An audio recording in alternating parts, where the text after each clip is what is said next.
Partenariato Europeo sull'Economia Blu.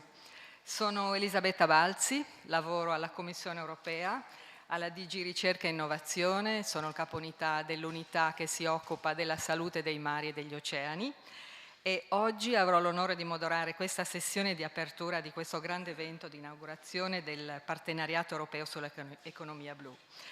Your Excellencies, Honorable Ministers, distinguished guests, and delegates from so many countries and organizations, ladies and gentlemen, good morning and welcome to this high-level event to inaugurate the European Partnership on the Sustainable Blue Economy. This morning I'm very honored and delighted to moderate this opening session to inaugurate the launch of a European Sustainable Bioeconomy Partnership. I am Elisabetta Balzi, I'm from the European Commission. I work at Research and Innovation Directorate General, and I'm heading the unit in charge of healthy seas and oceans. So I will be very honored to moderate this opening session, and I would like to start by introducing our first honorable speaker, Mrs. Marcella Panucci, who is the head of cabinet of the Italian Minister of University and Research. Italy is the coordinating country and hosting country of this partnership, and we are very honored to have you, Mr. Panucci, head of the cabinet of Minister Anna Maria Bernini. Welcome to the podium. Grazie.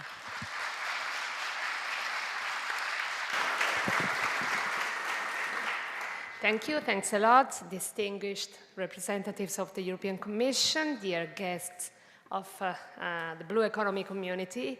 I would first like to thank AROST, the Academy of Fine Arts of Rome, that in 2023 celebrates its centennial anniversary and 150 years since the construction of this marvelous venue. I look forward to listening to our honorable guest speech, Mr. Bionnar Sharan, I hope I pronounced it correctly, and the message of Ms. Maria Gabriel, the EU Commissioner for Innovation, Research, Culture, Education and Youth.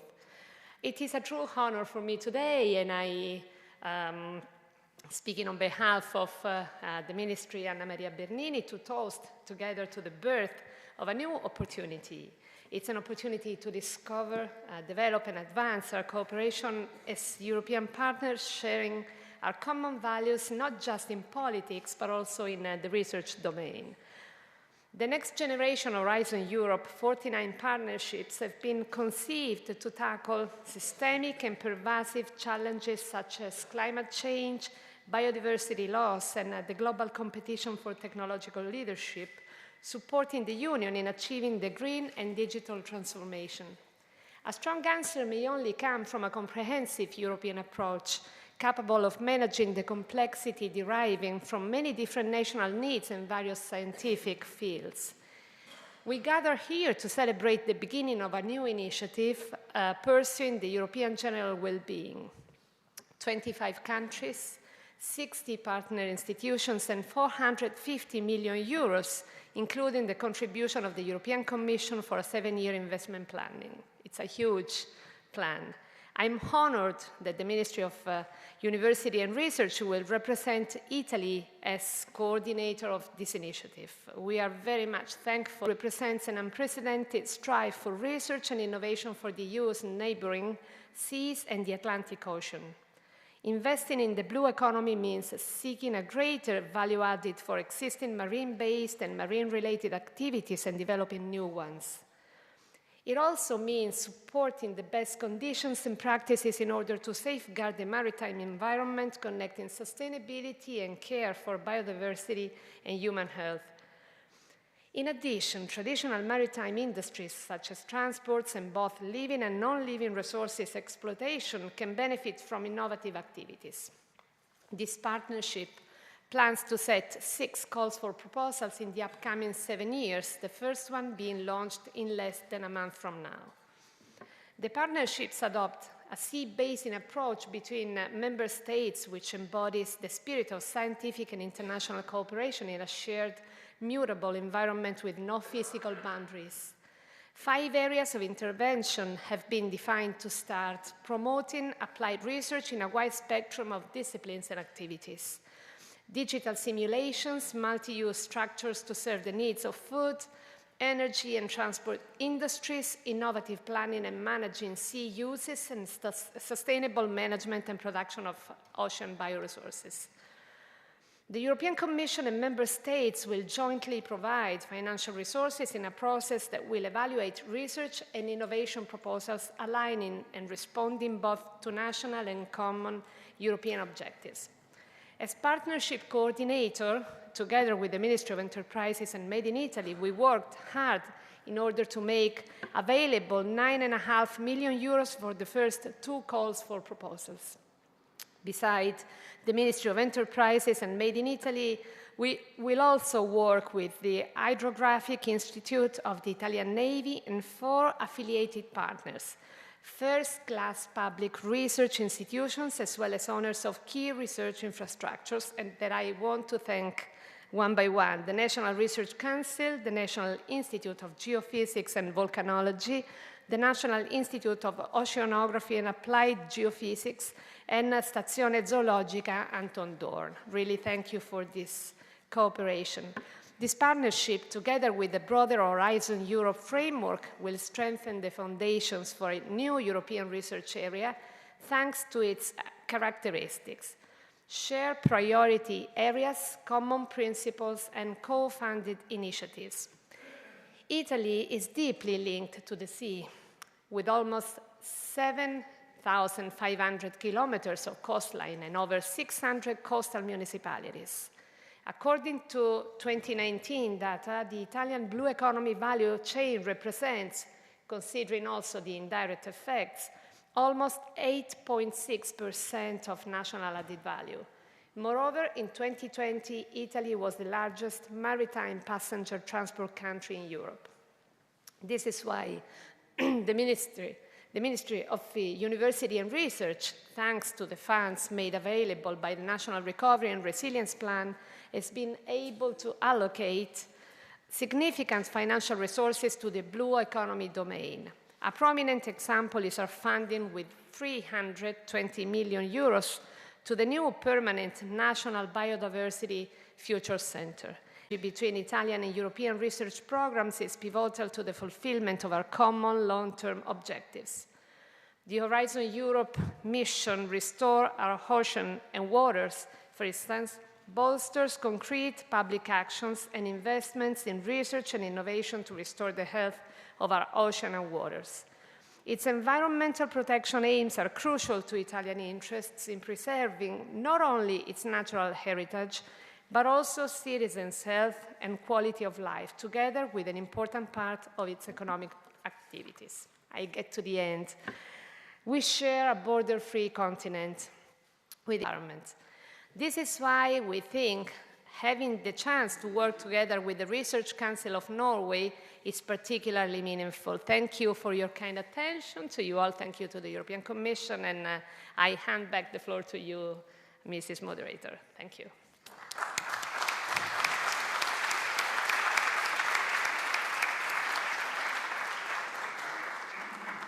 Grazie infinite. Many thanks to the Head of Cabinet, Mrs. Panucci. And now I would like to give the floor to our next honorable speaker, who is the Minister of Fisheries and Ocean Policies, Bjornar Sharan. Minister Sharan could not, unfortunately, join us in Rome, and he sent us a video message, so we will see the Minister on the screen. Minister Anna Maria Bernini, Excellencies, Commissioner, ladies and gentlemen, dear friends. I would like to express my heartfelt gratitude to the Italian hosts and to the European Commission for their tireless efforts to highlight the importance of the oceans. As an important ocean nation with the longest coastline in Europe, Norway wants to protect the ocean and encourage sustainable blue growth. Like many European countries, we share a common history. We depend on healthy and productive oceans and the valuable natural resources living there. Today, we are all concerned that the ocean is under multiple stressors: climate change, pollution, and loss of biodiversity. That is why we must strive for a sustainable blue economy based on clean and healthy oceans and well-functioning ecosystems. Norway fully supports the Green Deal. We believe in a greener, fairer and more sustainable Europe. And we support the approach that the Green Deal must also be blue. Sustainable development of the oceans can only be achieved by investing in observations and research to inform industry and decision makers. The ocean has no borders, and the challenges are too great for one country to solve alone. We therefore seek cooperation and is a full member of the European Framework Programme for several decades. The Sustainable Blue Economy Partnership offers a unique opportunity to make Europe a driving force to deliver on global challenges such as the Sustainable Development Goals and SDG 14 in particular. By coordinating our efforts, it provides hope for the future of our oceans. Efficient restoration and protection must be based on knowledge. That is why our recently launched long-term plan for research and higher education, Ocean and Coastline, is highly prioritized. And that is why Norway also invests heavily in Arctic and Atlantic-related marine research, vulnerable areas with a slow recovery rate. I would also like to mention that we are negotiating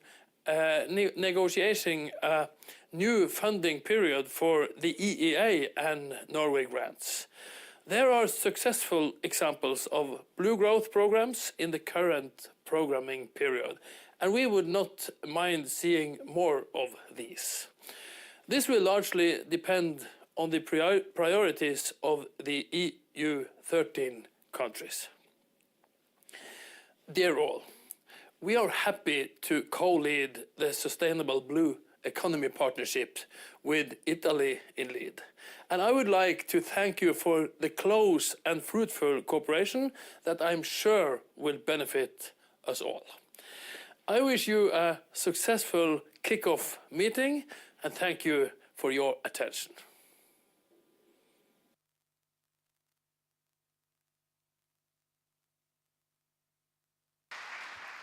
I would like to thank very much the Norwegian Minister Bjørnar Skjæran. And the next address is from our European Commissioner for Innovation, Research, Culture, Education and Youth, Maria Gabriel. She unfortunately could not make it to come to Rome, and she asked our director, John Belle, Director of Healthy Planet at the Directorate General for Research and Innovation of the European Commission, to convey her message. John, please.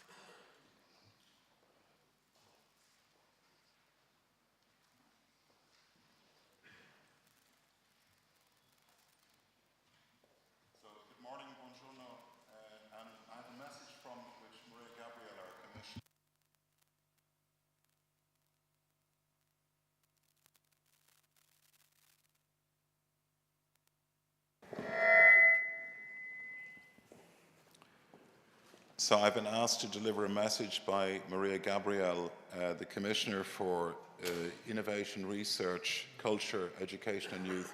She asked me to deliver this personally on her behalf.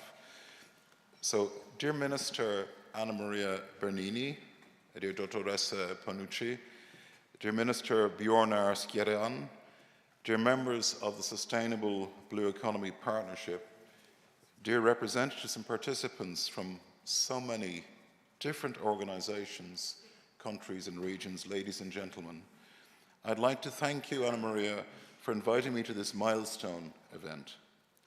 It is with great pleasure that I virtually join you in the beautiful venue of the Academy of Fine Arts of Rome through a message that I've asked to be delivered personally on my behalf.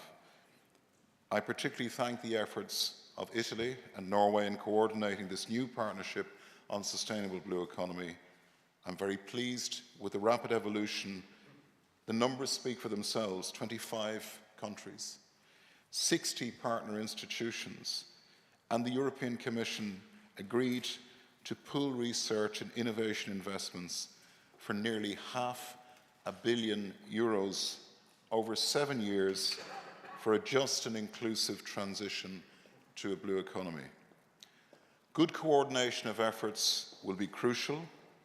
I count on your support in identifying priorities and in implementing our joint strategies and roadmaps. We need flexible cooperation, enabling synergies at all levels between policies, between programmes and instruments at EU level. Your partnership can contribute to strengthening national, regional and local research and innovation systems. It's important to involve a broad range of actors and territories, maximising research results and the impact of innovation to all, to be open and inclusive. Finally, I'd like to invite you, Minister Bernini, and all countries involved in this partnership to lead by example and join forces in our mission to restore our ocean and waters by 2030 across all European seas and ocean basins. This new partnership is an opportunity to work together to respond and shape the profound economic and social transformation needed for a new blue economy in Europe for the benefit of all citizens. I look forward to working with you. I expect concrete results, and you can count on my support. May I wish you a very successful event. Grazie mille. Thank you.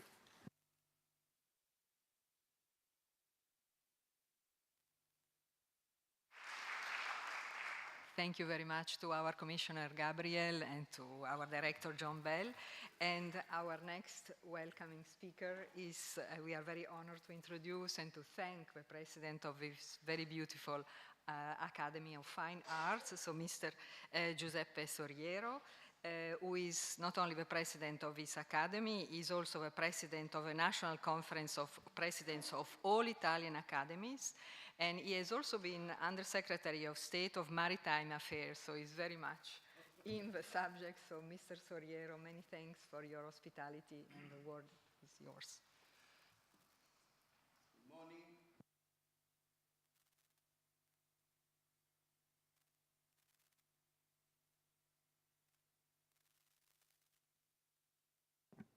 Ok? Ok.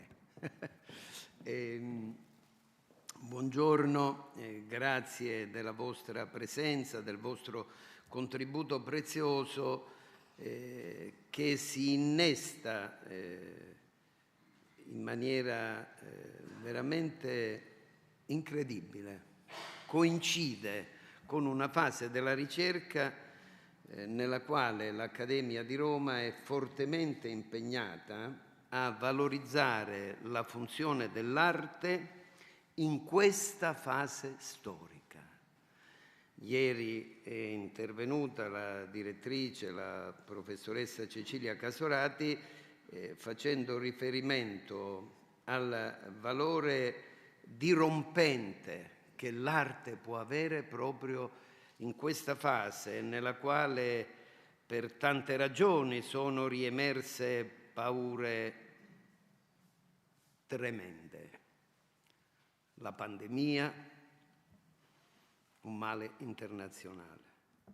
La guerra, un male internazionale. La carenza delle risorse energetiche, un male internazionale. La mancata e piena valorizzazione delle vie del mare è ancora un limite che pesa sulle condizioni dello sviluppo e delle prospettive da costruire per rendere credibile un obiettivo che sembra evanescente, ma nel quale noi crediamo, la pace. E la dottoressa Panucci, che io ringrazio, chiedendo a lei di trasmettere al Ministro Bernini, l'ho già detto al Direttore Console, con cui la direttrice Casorati è in contatti continui, siamo davvero onorati di ospitare questo evento.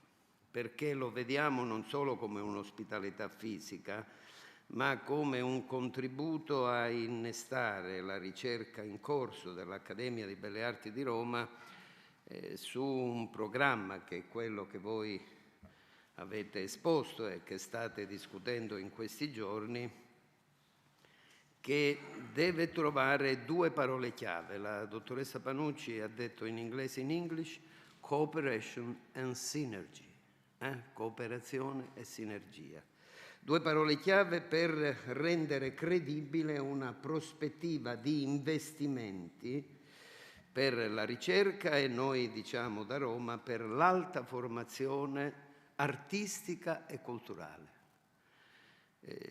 Coincide, concludo, con due celebrazioni, il 150° anniversario dell'Istituto d'Arte, 150, e il centenario 100 della istituzione dell'Accademia di Belle Arti di Roma. E poi c'è una ragione personale, che proprio oggi va in stampa un mio nuovo libro, la cui copertina è stata pensata qui, e non solo la copertina, nell'Accademia di Roma, che parla, la dottoressa Panucci certamente conosce bene, di un grande evento che valorizza le vie del mare, è Gioia Tauro, la sfida vincente. Un segno che dall'Italia si può contribuire a raccordare la cooperazione per lo sviluppo a una nuova visione dell'economia e dell'utilizzo delle risorse pubbliche. Poi avremo altre sedi per ragionare sul PNRR, che è diventata un po' di nuovo la parola chiave di una ritualità, a mio avviso, in tanti convegni, e invece dobbiamo, come il Ministero efficacemente sta già facendo, nutrirla di progetti credibili. E lo facciamo ricordando che Roma capitale, è il cuore pulsante di un incontro tra diverse culture, di quelle culture che il grande storico francese Fernand Braudel diceva il fronte del sole, valorizzando molto le caratteristiche dei territori, del clima, delle coltivazioni, della terra, dell'agricoltura, e poi successivamente il grande storico inglese Abulafia, che ha voluto invece mettere a fuoco, accanto alle riflessioni di Braudel, quelle che valorizzano il ruolo delle persone, delle comunicazioni, del viaggio, della possibilità di vedere per pensare meglio. E questo è un po' l'obiettivo che noi sottolineiamo in questo incontro, ringraziandovi della vostra presenza ed affidando poi Casorati con il professore Ripa di Meana, che voi avete avuto modo di conoscere in questa occasione, come un fattore dirompente di una nuova visione del mondo, di una nuova visione della valorizzazione delle risorse energetiche, delle risorse del mare, delle risorse dei finanziamenti, ma della grande risorsa che è la risorsa dell'uomo e dei giovani studenti, dei 4.000 studenti circa che frequentano queste aule ed anche quest'aula magna. Grazie.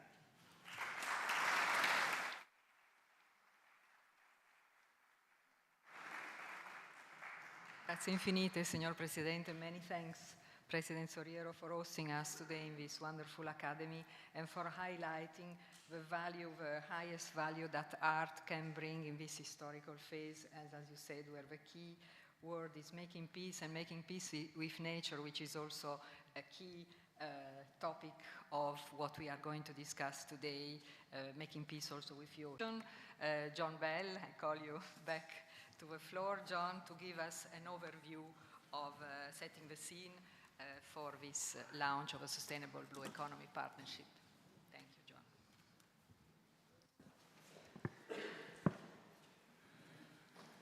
So good morning again, everybody.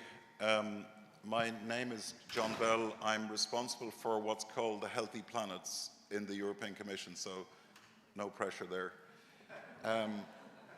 I'd like to thank you for a warm welcome for this extraordinary event, and I should probably say auguri to the Accademia del Belle Arti. My hope is that when you meet here in 100 years' time, which is of course a very small time period, our cultures, our economies and our civilization, which is the fate of the oceans and the seas that will define our sense. So I'm not expecting to be around for that meeting, Elisabetta, but I hope they will take note that here began a day where our civilization began to fight back. And Dottoressa Panucci, it's been a great pleasure to meet you this morning, and my colleagues from the ministry and my colleagues here in Italy. It's traditional for Irish people to upset people in their own language, so here it goes.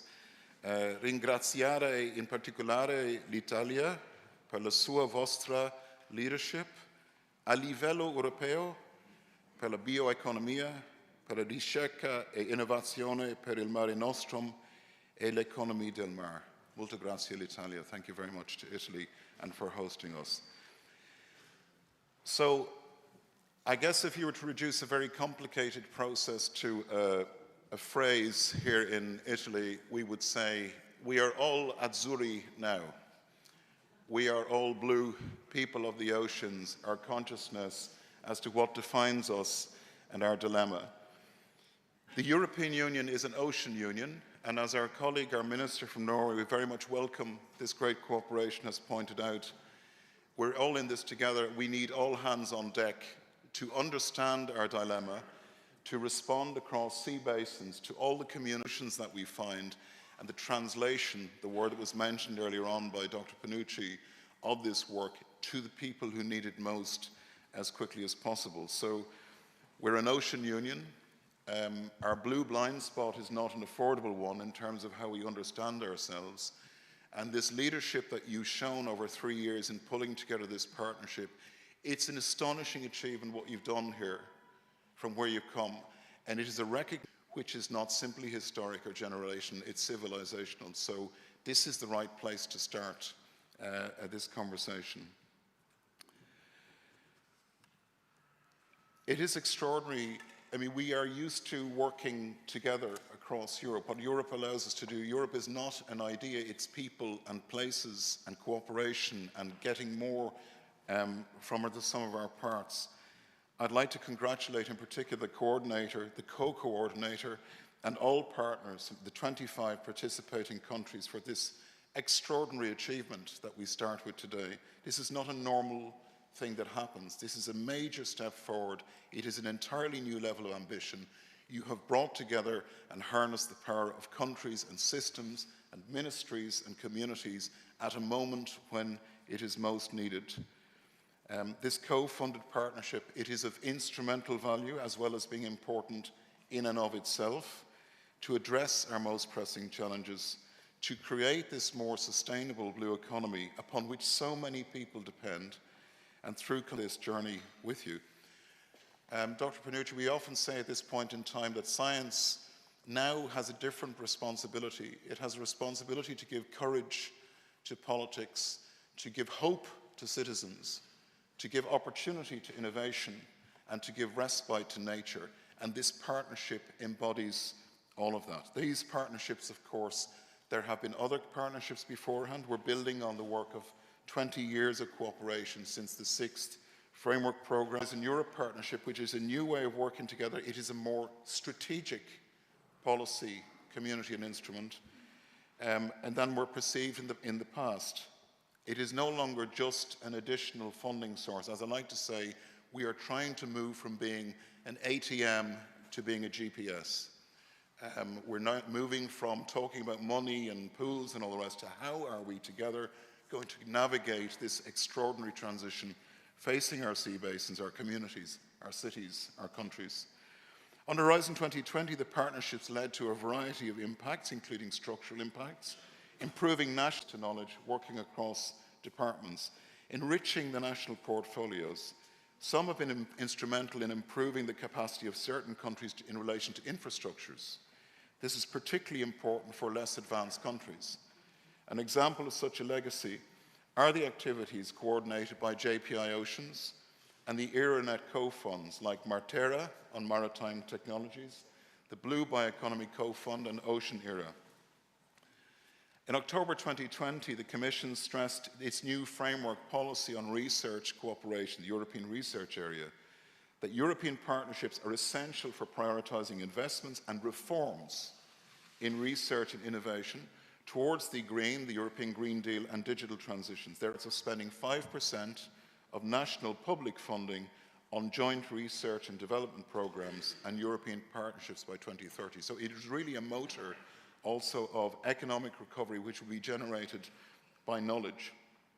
As drivers for deepening the European research area and network builders, they're open to collaboration beyond the European Union and are expected to set up dedicated measures for newcomers and reach out to widening countries in Europe. May I emphasise this, please? This is a remarkable feat of the opportunities that many countries here have to develop their science and research innovation capability. Let's make that one of the defining legacies of this partnership, that whoever comes in, we work to bring the strength and the power of knowledge into the communities and to strengthen their research innovation capacity so we're all stronger as a result. It is extraordinary that these Horizon European partnerships not only contribute to European resilience, and resilience is going to be, if you like, the badge of citizenship in the future, but also to our commitment to the United Nations. Partnerships is already available in a recently published report on the performance of European partnerships, and there's a big discussion going on looking at partnerships like this, which is a groundbreaker, to see how we take this forward. The partnership, which is formally entitled A Climate-Neutral, Sustainable and Productive Blue Economy, it's a good name obviously created by a committee, is now got this great name in brief, a Sustainable Blue Economy Partnership, and can be described as the European Union's blue arm of the Green Deal, uniting research and innovation efforts to aid this great transition to a sustainable blue economy. It also gives us the opportunity to work. We are structuring the environment with other Horizon European partnerships that are closely relevant for the Sustainable Blue Economy Partnership, remembering that these partnerships are completely different in scale and size than anything that's gone before, and they bring different ministries and organisations together. The Water for All, the Biodiversa partnerships, the blue dimension in it, the Circular Bio-Based Europe Public-Private Partnership, transforming the opportunity of the blue bioeconomy into innovation and investment on the ground, and the Partnership for Innovative SMEs. So you need to make contact and work out a way of working together. So I'd like to conclude, which is usually the bit of my speaking that's most welcome, with some, I think, sincere encouragements for the kickoff of the Sustainable Blue Economy Partnership. This is not an ordinary meeting. It's not an ordinary piece of comitology. This is an extraordinary statement of ambition and commitment by all of us at a critical moment, in a critical decade, when the future of most of the things that we hold to address the technological as well as the social and environmental dimensions in the future research and innovation activities of the partnership, to enhance the sustainability and resilience of the blue economy through a well-designed science policy interface. You can also add significant value to work on structuring the relation with the digital twin of the ocean. This is another huge project that we have to do together, where President von der Leyen, with President Macron and the leaders of Europe, the global, committed we would have a prototype blueprint ready for the digital twin of the ocean by next year. This is part of a huge process we need to work on together. Finally, we need to link this to the different objectives of the mission and its enablers.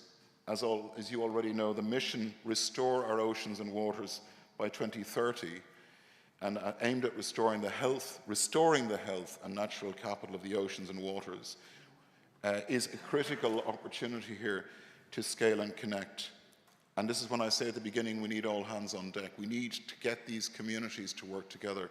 And I'm delighted that my colleague Kęstutis Sadauskis will come and address you on this in a moment. He's given such great leadership on this.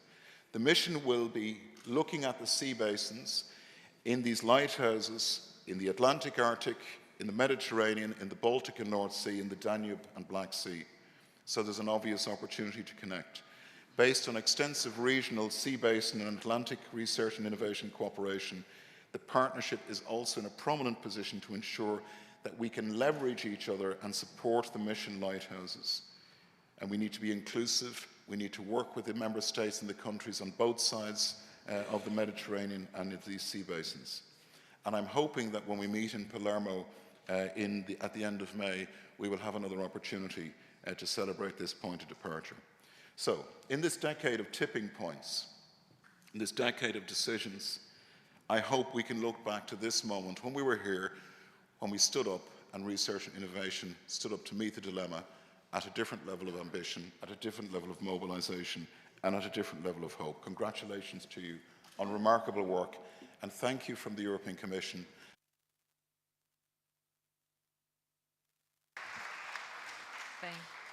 Thank you very much, Dr. Belle, for your very inspiring address, which has set the scene. And now we would like to enter in the very core of subjects. And I would like to invite Margherita Cappelletto, who has played a leading role in the organization of this partnership, to describe the vision, the objectives, and the architecture of a partnership. Margherita is from the Italian Ministry of University and Research. Margherita, the floor is yours. Of course. Great pleasure.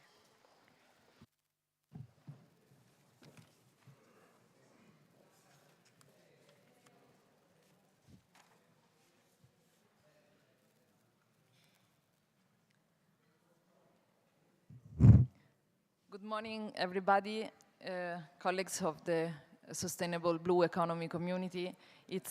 I'm very pleased to welcome you here in Rome, my city, a city that talked to our marine and maritime community through centuries and generations. If it happens that you have a few hours before taking your flight, you can be a witness of spatial planning action at the Porto di Traiano, very close to the airport, where in the first century after that, at first Emperor Claudio built a harbor that was unmanageable because of sand deposit. So then Traiano intervened, the next emperor, to build the second harbor, more inner one, with a very specific hexagonal shape, so to increase the number of mooring points. It was needed to, of course, for the transit of ships and the goods to the city through the Tevere River. Through the channels, the building of channels was also very useful to avoid floods. Today, after centuries of changing environment, the harbor is 3 kilometers inland and decommissioned for tourist activities and some leisure. I did a couple of races there. The same need of food and the need to sell it at industrial scale, it was at the core of a fish farm dated back in the 1st century before that, and connected to a Roman villa, Torre Astura, 1 hour south of Rome, so I think you will need a weekend. During the Middle Age, under the control of the Frangipane family, the main building, a castle, appeared surrounded by large rectangular fish pond, 120 per 150 meters, with tanks and internal compartments open along each side for the continuous renewal of water and seawater circulation. The fish came from the sea. They were compartmentalized according to the size of the species, and finally cached to distribution of the sea basin, the different sea basins and Atlantic Ocean dimensions. As it already been said, 450 million over 7 years, 6 co-funded calls for research and innovation project, and of course other structuring activities such as the event of today that will be needed to really create and maintain this community together. The Sustainable Blue Economy Partnership aims to support the EU policy objectives of the Green Deal, the Digital Europe, and ultimately contribute to the UN Sustainable Goals. As a matter of fact, the ocean is a global common. Coming to the architecture and design of our partnership, we started from a co-shared and co-owned by countries, the Commission and representative and Sea Basin initiatives, strategic research and innovation agenda, from which we derived our so-called flagship or intervention areas that are impact-oriented thematic areas that will inform our calls, and in particular the first 5 will inform our first call for proposal. The final layer of this architecture, which is a sort of living architecture, is the impact. Impact refers to the tangible change and measurable change that we need to make at local level, and refers to the scaling up of relevant results for the benefit of society. Our strategic research and innovation agenda was released on February 2021, and it was really a joint effort by all countries and the Commission, the Sea Basin Initiative, with the support of JPI Oceans. The pillars: blue economy in harmony with nature, blue economy solution towards climate neutrality, thriving blue economy for the people, integrated and responsive ocean governance, plus the 7 enablers are really driving our objectives. The list, which list is a very long one, 39 objectives. So when we needed to design and focus our strategies, we need to, following the reaction of countries in terms of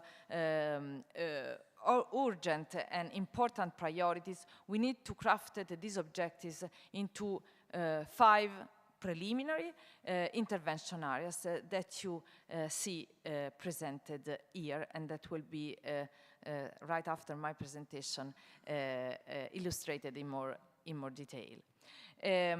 This will be the basis of our first co-funded calls, and as I was saying, the living architecture of the partnership will enable to reflect on this intervention area in relation to the monitoring of our call result, and of course in order to take into consideration how the landscape around us is evolving. Beside the call for proposal, we will implement additional activities. I mean, to really build the communities, it's important that we think about recent future to mobilize research infrastructure, which in the marine and maritime realm add anything more, will be issued in February 2023, so please stay tuned. As we heard from the intervention of the director, John Belle, on which we discussed in the framework of the steering committee on Monday, because living in a complex world, we need to also to find a strategy, a methodology on how to implement the connectivity. Basing connectivity that already proved to be very fruitful and productive interaction and synergy, and we will see that by mobilizing the sea basin dimension, it will be possible to exchange practice across the sea basin and scale them up for the benefit of all. And this connectivity goes also across sectors and we society in the environment where we all live and across discipline. And I'm very, very glad that today we will manage to dedicate a session afterwards to first, maybe naive for today, exchange with the representative of the world of the social science and humanities. The approach that is underlying our architecture is co-created, of course, to engage our stakeholders at the regional, sectoral, or team-specific level all along the value chain. Is the participatory approach through which we hope to generate ownership and, as I mentioned, for the impact dimension, the fourth one of our architecture, uptake the opportunity at the different levels. It is maybe not an easy initiative, but it will be easy to engage with us by participating to the project through our artists that we will set up. With this, I thank you very much, and thanks again, Elisabetta, and look forward to the rest of the meeting. Having presented the visions, the objectives, and the structure, the architecture of this partnership, and congratulations for the remarkable work that you have done to coordinate this partnership. Our next presentation will be done by Benjamin Curtin from the ULIC Research, characterize this partnership and where the actions will be done. ULIC. Thank you, Benjamin. The floor is yours.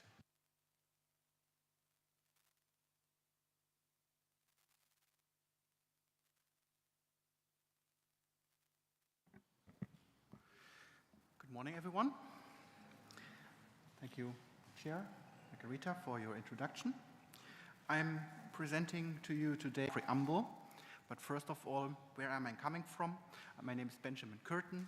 I'm the Work Package 2 lead, a science policy officer at ULIC Research Center, the project management ULIC, and working on behalf of the Federal Ministry for Education and Research in Germany, represented also through my colleague Peter Grönbold, who is here present with us, and I'm sure that other people will be present online.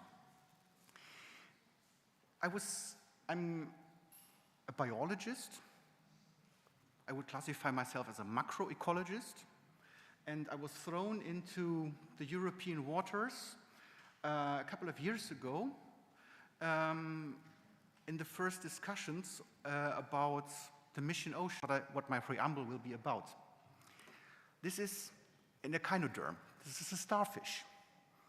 And this starfish has an ambulacral system, a watery system that connects all the different branches in itself, in its body.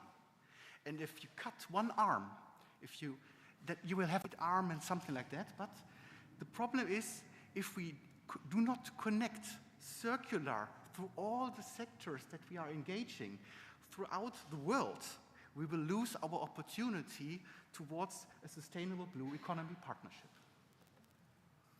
So we have created intervention areas based on a big consultation among our member states and their RPOs, funding agencies, etc. It was a massive activity, and we boiled down from our 3 to 5 intervention areas, the first line of priority areas that we wanted to formulate for this grand agreement here. And building on an impact-driven 3, we developed 5 intervention areas, as was laid out already by Margherita, about the ocean digital twins, the blue generation of marine structures, the planning and managing of sea uses, the healthy blue food under a One Health approach, and enabling the green transition of blue food production. And it's now my pleasure to introduce you these 5 intervention areas a little bit more in detail. And I hope I don't lose you in that, because it's a lot of information, and you can be sure that you can find information eventually then in more detail on our Blue Economy Partnership websites. So the overall enabler, and it comes with a promise and a lot of bets on the digital aspects, digitalization strategy behind that. The digital twin ocean at the subsea basin scale will help us to identify process and then reflect the processes that are in the built and natural environment to help us solve these what-if questions for the blue growth that we are looking for. It's a cost-efficient support tool, used in the industry, used in circular business models, and it's considered as it's a game changer for all these policy science interfaces to inform our policymakers how we can do proper marine spatial planning. Its promise is that we can solve with a holistic ODT and bringing all the information into and the interactions between the different systems together to look into currents, waves, tides, interaction with the atmosphere. Copernicus is something to mention here. Seabed and sediments, coast, estuaries, the animal and plant life that I'm kind of proud of, or fond of, let's say, not proud. And the ecosystem as a whole, macroecology, and the impacts on our human society. So the relevance is across the room for EOS, EMODNet, European Atlas of the Sea, Copernicus, the Digital Twin Ocean, and they are enablers also for other for other intervention areas that we have considered. We have a big energy demand.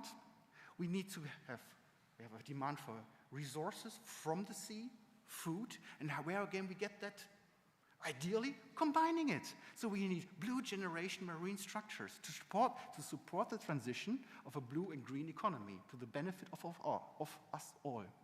So we would like to pilot multi-use structures because they can be bringing all these aspects together, including an assessment of economic, socio-economic, and ecological viability. This is what we need to test right now, not in 10 years. We need innovation from small little spin-off companies into our societies to do that, to pilot with our autonomous navigation, safety and security for the people that go out to sea for us to get our food and our energy produced. And we need intelligent monitoring systems to do all that. So there is a reference also to the Ocean Digital Twin, because the Ocean Digital Twin can help us projecting what's going to happen, what if our climate changes, and what happens to these structures in climate change, sea level rise conditions. So all that kind of culminates into an intervention area that we call planning and managing sea uses. The overall maritime spatial planning is a central role in delivering on all these strategies that we are considering in our partnership and globally. So we need co-design, co-development, and co-use of all the authorities at national and regional level, because we need to bring all the citizens with us. And it's a promise. It's an AI-based, artificial intelligence-based decision support tool. These are needed for scenario building and simulations. We need it for maritime surveillance to protect our marine resources from illegal activities. The IUU is one important component in there, and also because we need information from the seafloor, because that's where it's all sitting on. The enabling the green transition of blue food. Okay, yes, this is what I already highlighted with the blue, with the multi-use offer structures. We need food. We have overfished stocks, but we need to reduce that. We reduce bycatch and discards. We want sustainable aquaculture, fed and unfed, with food items that we haven't thought about yet, that are maybe in other societies more prevailing than here with us in Europe. And we need research that supports a good balance towards all these aims, towards also social acceptance, and our social responsibility is huge. But we need sustainability in that to do it, for safe, nutritious, and affordable products for our communities. And the last intervention area is blue food under a One Health approach. Okay, we can all go to a fast food restaurant, but that's not properly healthy. So we need blue food because it helps us being healthy at the end of the day, and we need to make sure that our oceans are healthy at the same time. We can do that. In the fisheries, we can offer the fisheries digital solutions. Also control of illegal and unreported and unrelated fisheries, as I mentioned. We can have aquaculture, bringing us targeted technological advancements. We need circularity to reduce the food waste, because we are wasteful as a human society. And we need to have a good new technology to identify and provide control of marketing, to identify those technologies. I'm looking at the SMEs particularly there to help us going forward with it. And this will help us all to come to a productive, sustainable and healthy blue economy. And with these words, I'm concluding my remarks, and thank you all for your attention. Thank you very much.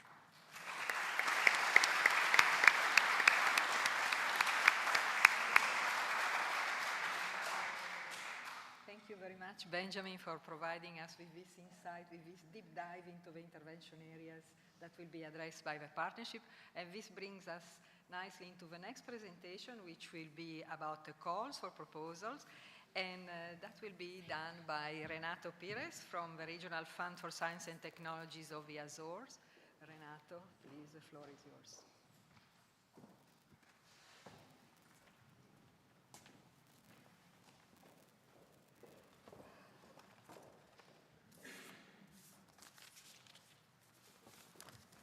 Funded joint transnational call.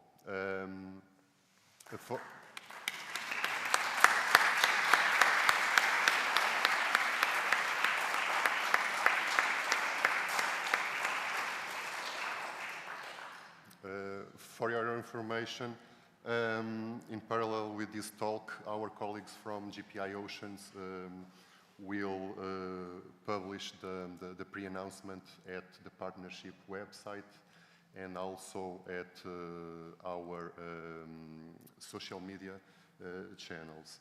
The call is entitled The Way Forward, Thriving to launch the co-funded call.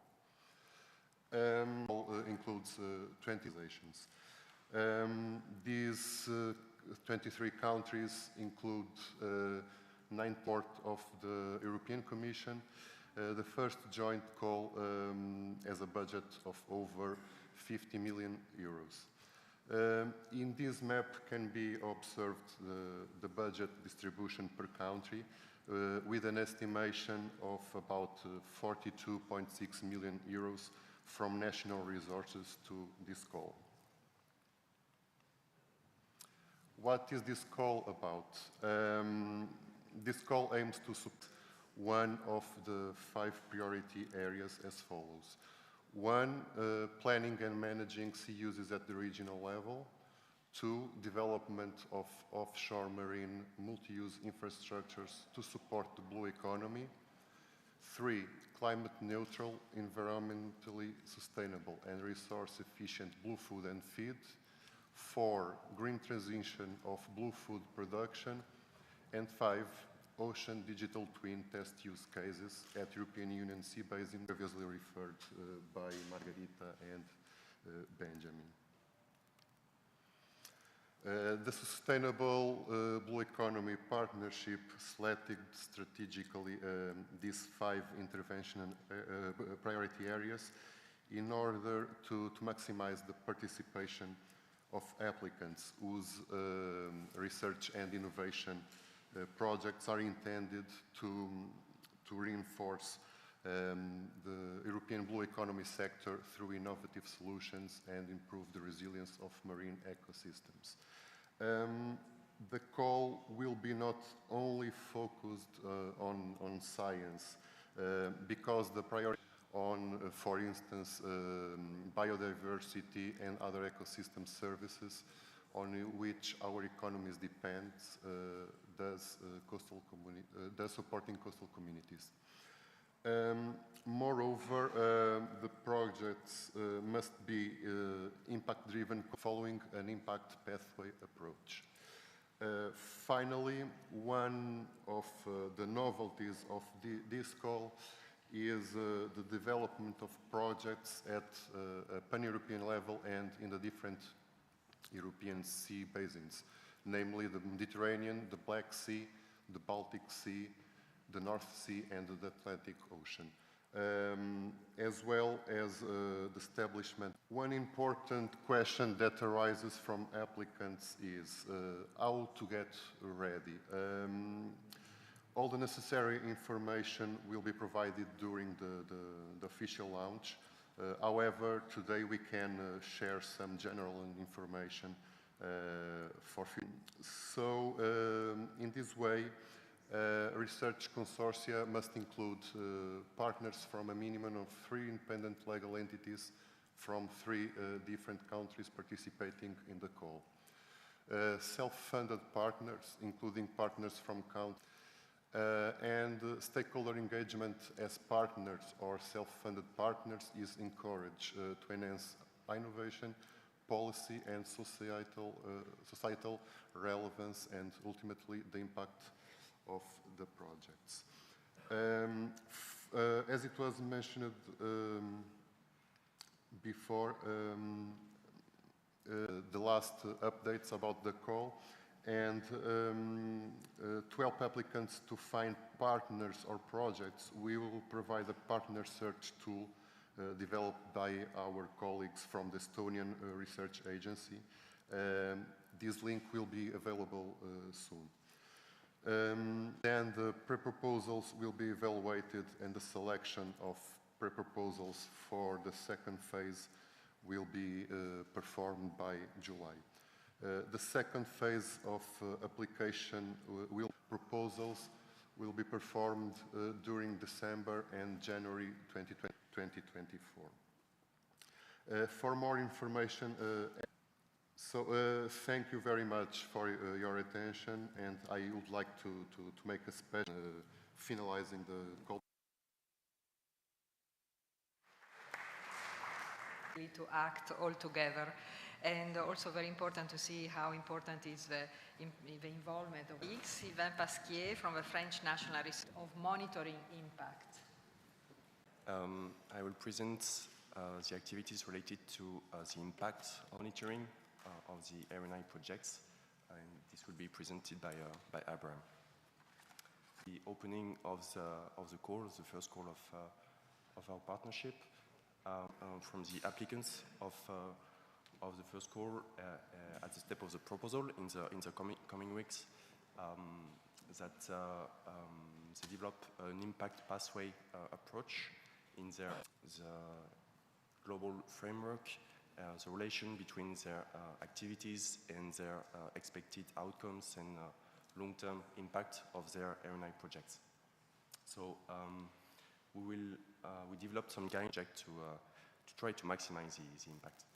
Another aspect, very important also to the optimization of the impact of the project, is to promote the open science principles. So basically, we will encourage sharing of data, that the data are accessible. Thank you. And as much as possible, interoperable, with the spirit as open as possible, as closed as necessary to be aware of course, the intellectual property issues.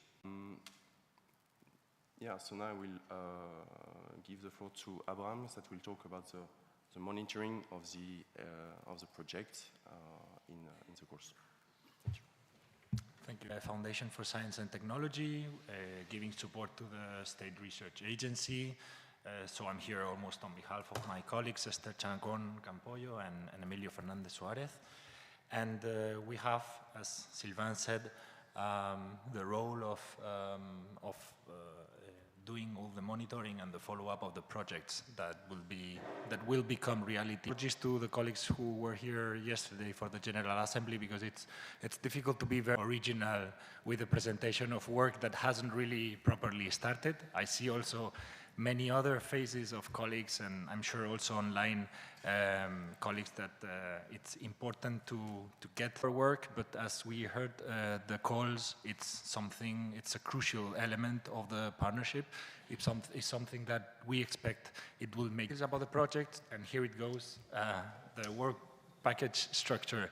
But I will be very quick on this. This is basically to let you know that there are two parts of the project structure: an instrument as a tool to achieve the impact that the Commission and the society is expecting from us. Work Package 4, exploitation of the results of the partnership. These are, as Sylvain said, very strongly connected to the impact analysis of the partnership as an instrument. So we really need to be in constant dialogue and to think that we need to know as much as possible about to achieve the objectives that at proposal stage they have They have specifically on the follow-up of the funded projects. There are 3 moments that are key for them. It will be the kick of the projects and the final reporting, the final term review of the projects, where we will see what are the results and the outcomes of the projects. This reporting will be based in a way that will be done in a way that results are comparable. We will work on creating some templates, and we will work on the right and be able to extract that information to measure then what is the impact of our calls, what is the impact of the partnership in general. There will be a follow-up group of independent experts, also members from the evaluation panel of the calls will be from the beginning, from the proposal stage, on how they are developing. And these projects, I put it there in the 4th bullet point, the interaction and exchange between the projects. It's a key element for our partnership, not only to design methodologies, to make the projects interact between them, to have the sense of belonging to a community of projects, both from different calls, but also even from other instruments, other partnerships, connecting with the projects related with the mission. So we will be organizing all the key meetings. We want to really break silos between the calls and make them feel that they are part of a bigger instrument and a bigger project altogether. About the calls, I'm going to be quick with the projects. When we suggest them solutions or alternative ways, or if they encounter problems, we try to help them to each call. What's the participation response per country? What's the distribution of proposal per intervention area? The geographical distribution of the beneficiaries. If we see any distortion, anything that is relevant, that we can really take corrective measures to improve. How do we permeate at national level and at regional level in the participation in these calls are impactful.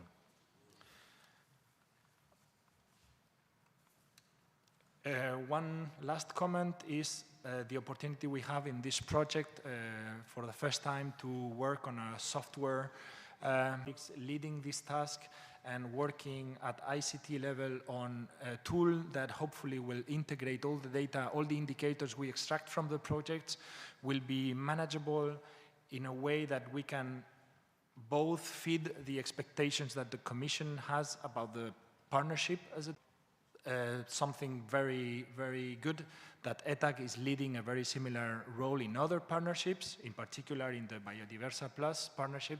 So this also ensures the right dialogue and know-how exchange, and we will learn from each other, and we will see what works at software level, what works at time of the partnership. So that's all from my side, and now I leave Sylvain for the last couple of slides on the monitoring of the partnership, as I said, as an instrument. Thank you, Rob. Monitoring and evaluating the partnerships means measuring precisely the progression along the activities, expected outcomes, and long-term impacts of the Blue Economy Partnership as it was designed in the strategical and strategic research and innovation agenda, all the partnerships. So basically, we have a number of indicators at the level of the partnership, and some others at the level of the Erinite project, as Abraham explained. Some of them are specific to our partnership, to Blue Economy, and some are common to the different partnerships of Horizon Europe. I will give some examples here. No, just before.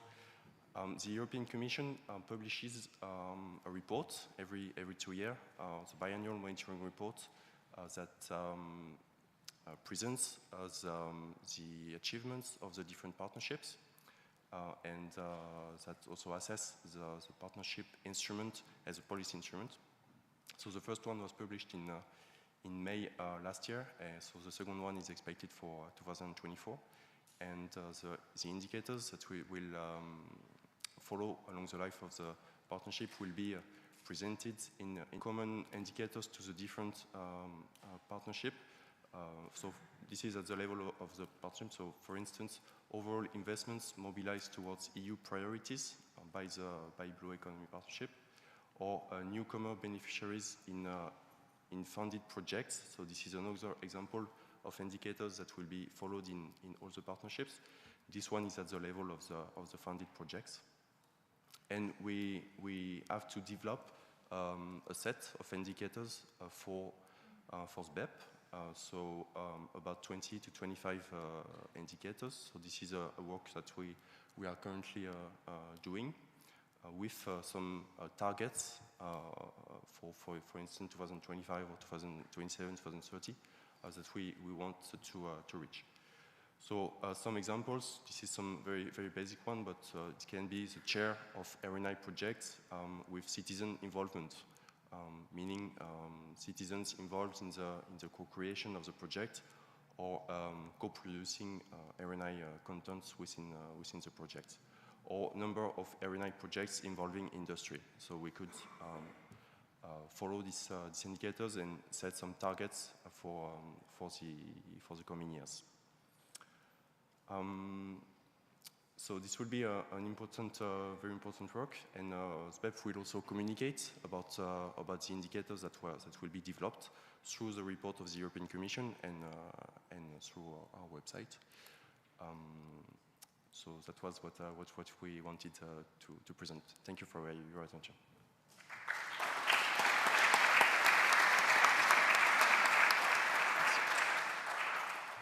Thank you very much, Sylvain and Abraham, for guiding us through two key aspects of our program, which are, in fact, the impact is a key driver for all our program, and the monitoring, having a very rigorous monitoring system. And so we are looking forward to the portfolio that will be produced by this partnership and to interconnect this portfolio with the overall portfolio of projects that we have at EU level and at national level. With this, I think this concludes our presentations of a partnership. We have a few minutes for questions, if the audience would like to raise questions. Please, could you? Benjamin, I think they want you up here.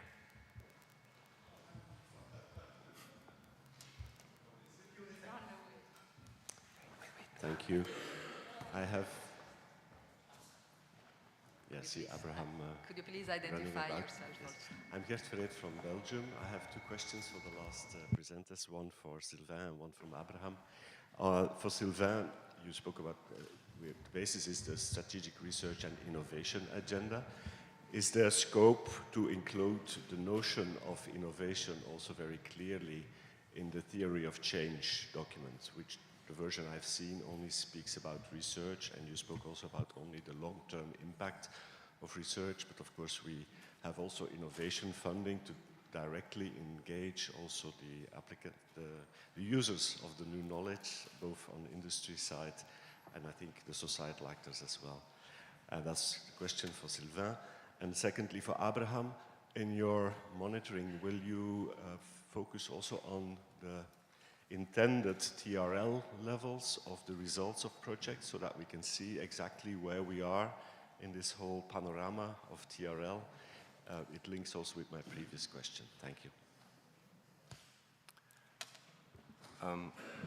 About promotion of innovation through the theory of change, it is developed in the strategic research and innovation agenda.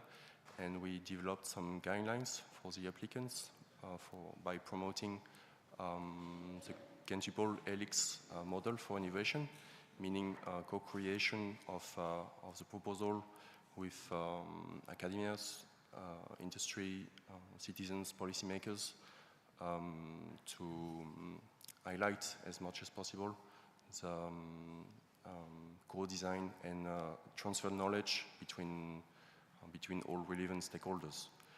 This is something very important, of course, for the goals, and we will try, yes, to promote this as much as possible through webinars and training sessions for the funded project in the coming years. Yeah. Thank you, Gert, for your question. Yes, TRL levels. It's one of the aspects that is included in the templates and the information we request about the projects. Of course, we ask them to classify themselves and to have some TRL evaluation for us. But I have to say that this is, I mean, the monitoring is about projects that are already selected for funding and that have their proposal, their objectives, and they are actually projects that will be running already. So if your question goes more about the capacity we have to encourage or to guide towards higher TRLs, I think that should be done at the earlier stage, either through the way we draft and we build our call text for the proposals, maybe expecting a higher involvement of industry and expecting actually projects that have a higher TRL. But at monitoring level, there's only so much we can do is, of course, get their correct level of TRL assessment.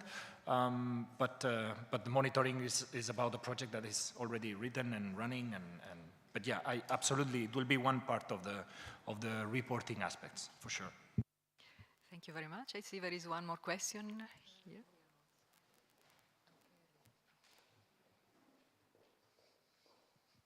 Hello everybody, I'm Paola Clerici Maestosi from the Driving Urban Transition Partnership. Today I represent this partnership. So my question to you, I'm very interested in this program. I think some good connection can be created. So one question for you is which type of action do you think we can consider, for instance, the city, the urban area as an important topic? I'm thinking, for example, to Ravenna area. I have been involved in a urban innovative action, which name was there. And there we have the sea, the Darsena district, which is inside the city. So which kind of alignment we can do together? Thank you. Yes, thank you very much. This is indeed a very important question. The connectivity among partnership is key, and the topic that you're mentioning is certainly very important. Also, the connectivity with all what is cities, coastal cities and ports will be very important. So we are looking forward to facilitate mechanism of connectivity among different partnerships. I will also announce that we have here today many partnerships present, including yours. And we are looking really forward to having activities, and we will facilitate this. So thank you for raising this important issue. If I can just add, we will have also a session after the break dedicated to reflect on connectivity between partnerships. One more question. Yes, good morning. Francesca Galli from the Ministry of University and Research. Thank you very much for the presentations. I had a question concerning the monitoring for Sylvain Pasquier, because I was wondering... Sorry. I was wondering whether the reporting exercise you're doing, is it something based on the impact assessment, ex-ante methodology? So you have actually established the indicators before, and then your plan. But it is biannual actually, because it is the purpose is actually to nourish the follow-up of the project. So the like the report you do in the middle will also have an impact as to how you organize the project for the upcoming 2 years, and also whether you are including within the project reporting also something about the sustainability of the project after funding runs out, or not. It's just a curiosity. So, thanks very much. About the establishment of the indicators, actually the European Commission is doing a very helping job to help the partnership in the establishment of the indicators with an expert group that was established in 2021, I guess, to help the partnership in the definitions of relevant indicators at the level of the RNI projects for the monitoring of the project, and at the level of the partnership as a policy instrument. For instance, I gave the example of investments mobilized towards a specific topic at the level of the partnership. So this is also a work that we do with, we try to make the most of the experiences from the other partnership, from Biodiversa or Waterfall or the other partnerships that developed so far indicators that were published in the biannual monitoring report last year, the first version that was developed. So yeah, this will mean monitoring the RNI projects along their life. Yes, so midterm reporting for the funded projects, and end-term reporting, where we will ask them to contribute to the indicators that we developed for the level of the partnership. So there is close interaction between the two works. Thank you. Sorry, if I may add, the impact network is also conceived to ensure that we study the ecosystem in which then the project can be scaled up. And so we try to take care of them also after the end of the life cycle, of the technical life cycle. Thank you, Margherita. We still have one last question from our remote participants. So if we could see it on the screen, please.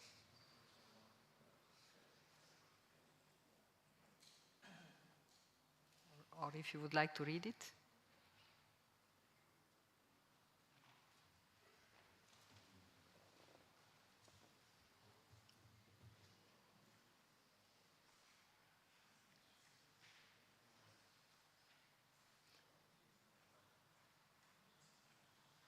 So the question is, are the partners allowed to use their committed funds on non-sustainable economic partnership partner countries?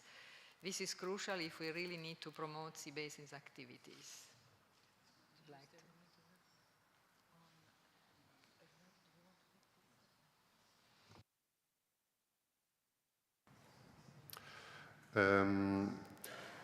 At this moment, the main information to retain about the call pre-announcement is that will be open a period of applications from mid-February to mid-April, and also that the future applicants can start thinking on project proposals and in searching for partners.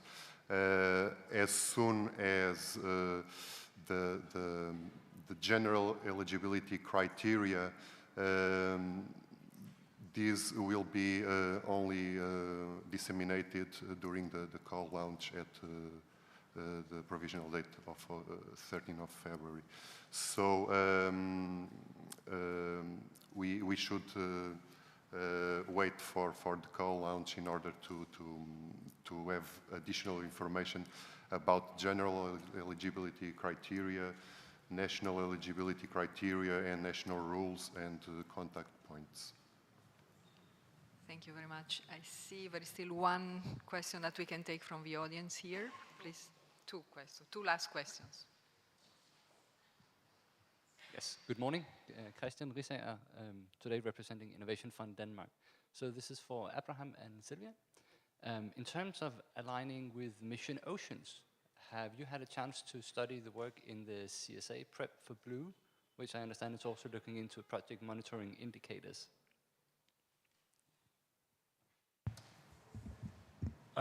Yes, well, actually, this is, I didn't want to put too much detail about the work package 4, but indeed there is one specific task on following how other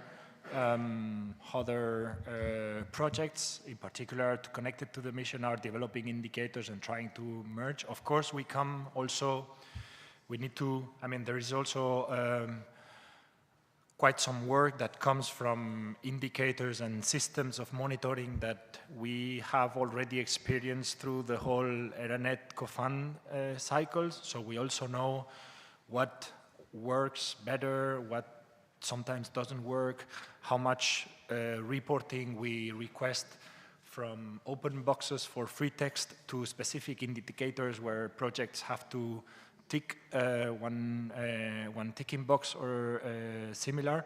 So we also need to balance the burden, the administrative burden of this process, of this reporting process. So of course there are many examples of indicators that can go in the process and in a midterm report, for instance, but we need to balance the amount of information that we need to extract from the projects also to the workload that we are requesting through the life of the projects to the coordinators, in particular to the PIs for reporting. But certainly we will be following the developments of other exercises about the indicators that are currently running, and we will get as much information as possible, of course.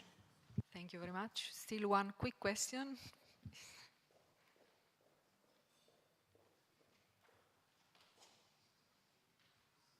Good morning to everybody. My name is Chiara Portesi. I'm from INRIM, the Italian Metrology Institute, and I'm here also representing the European Metrology Network on Food Safety and Sustainability. I have a quick question.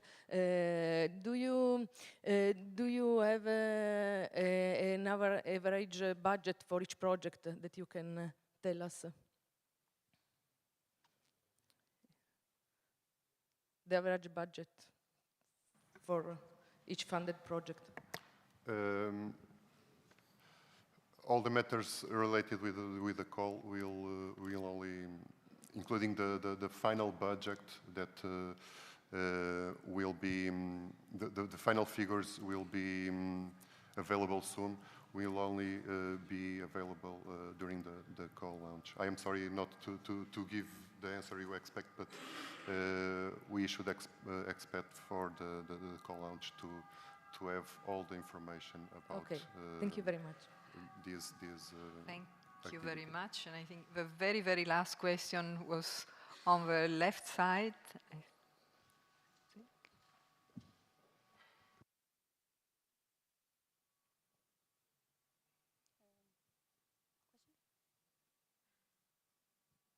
No, sorry, there was no question. So I will conclude this session with two messages. First of all, as you heard, there are other partnerships present here with us today. We are very glad about it. And I would like to name them. I also would like to inform you that they are exposing some posters and illustrating their activities in a room here next to the coffee, where the coffee is offered.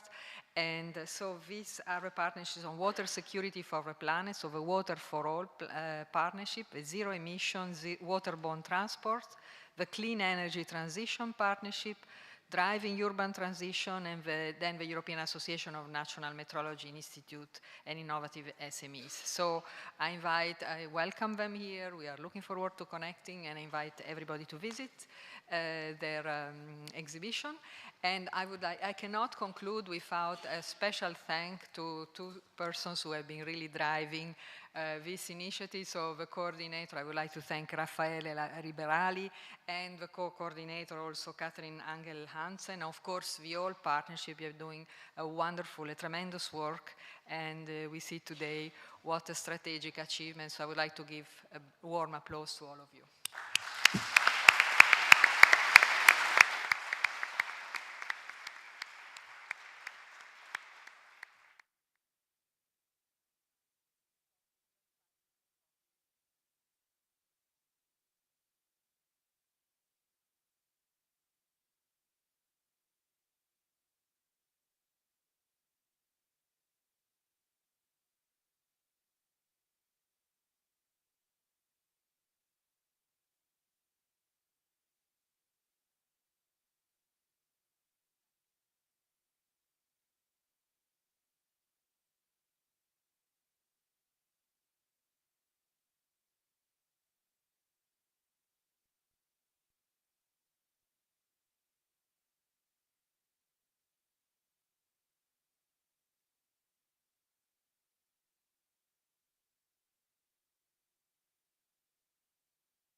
Sì.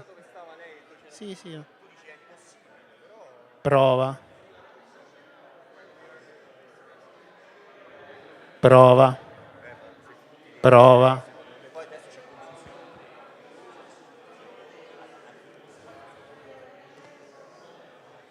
Prova. Prova. Innesca. Cioè, per fare innescare un radiomicrofono devi proprio fare una cosa. Poi, prova. Per fare innescare un radiomicrofono devi fare una cosa.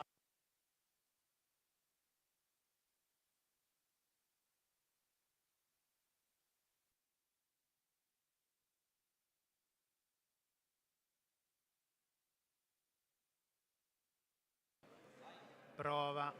Prova. Prova. Prova. Prova. Prova. Prova. Alza ancora. Prova. Prova. Mi abbassi gli alze per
Thank you for slowly but gradually, or gradually but slowly, no, not slowly, maybe coming back in to start the afternoon session. You can still speak a little while people sit down.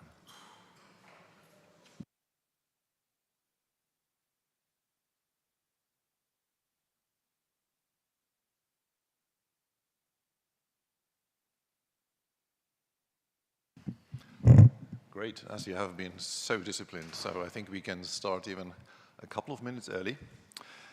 So we'll have this afternoon session that has a different format. It's a multi-panel session.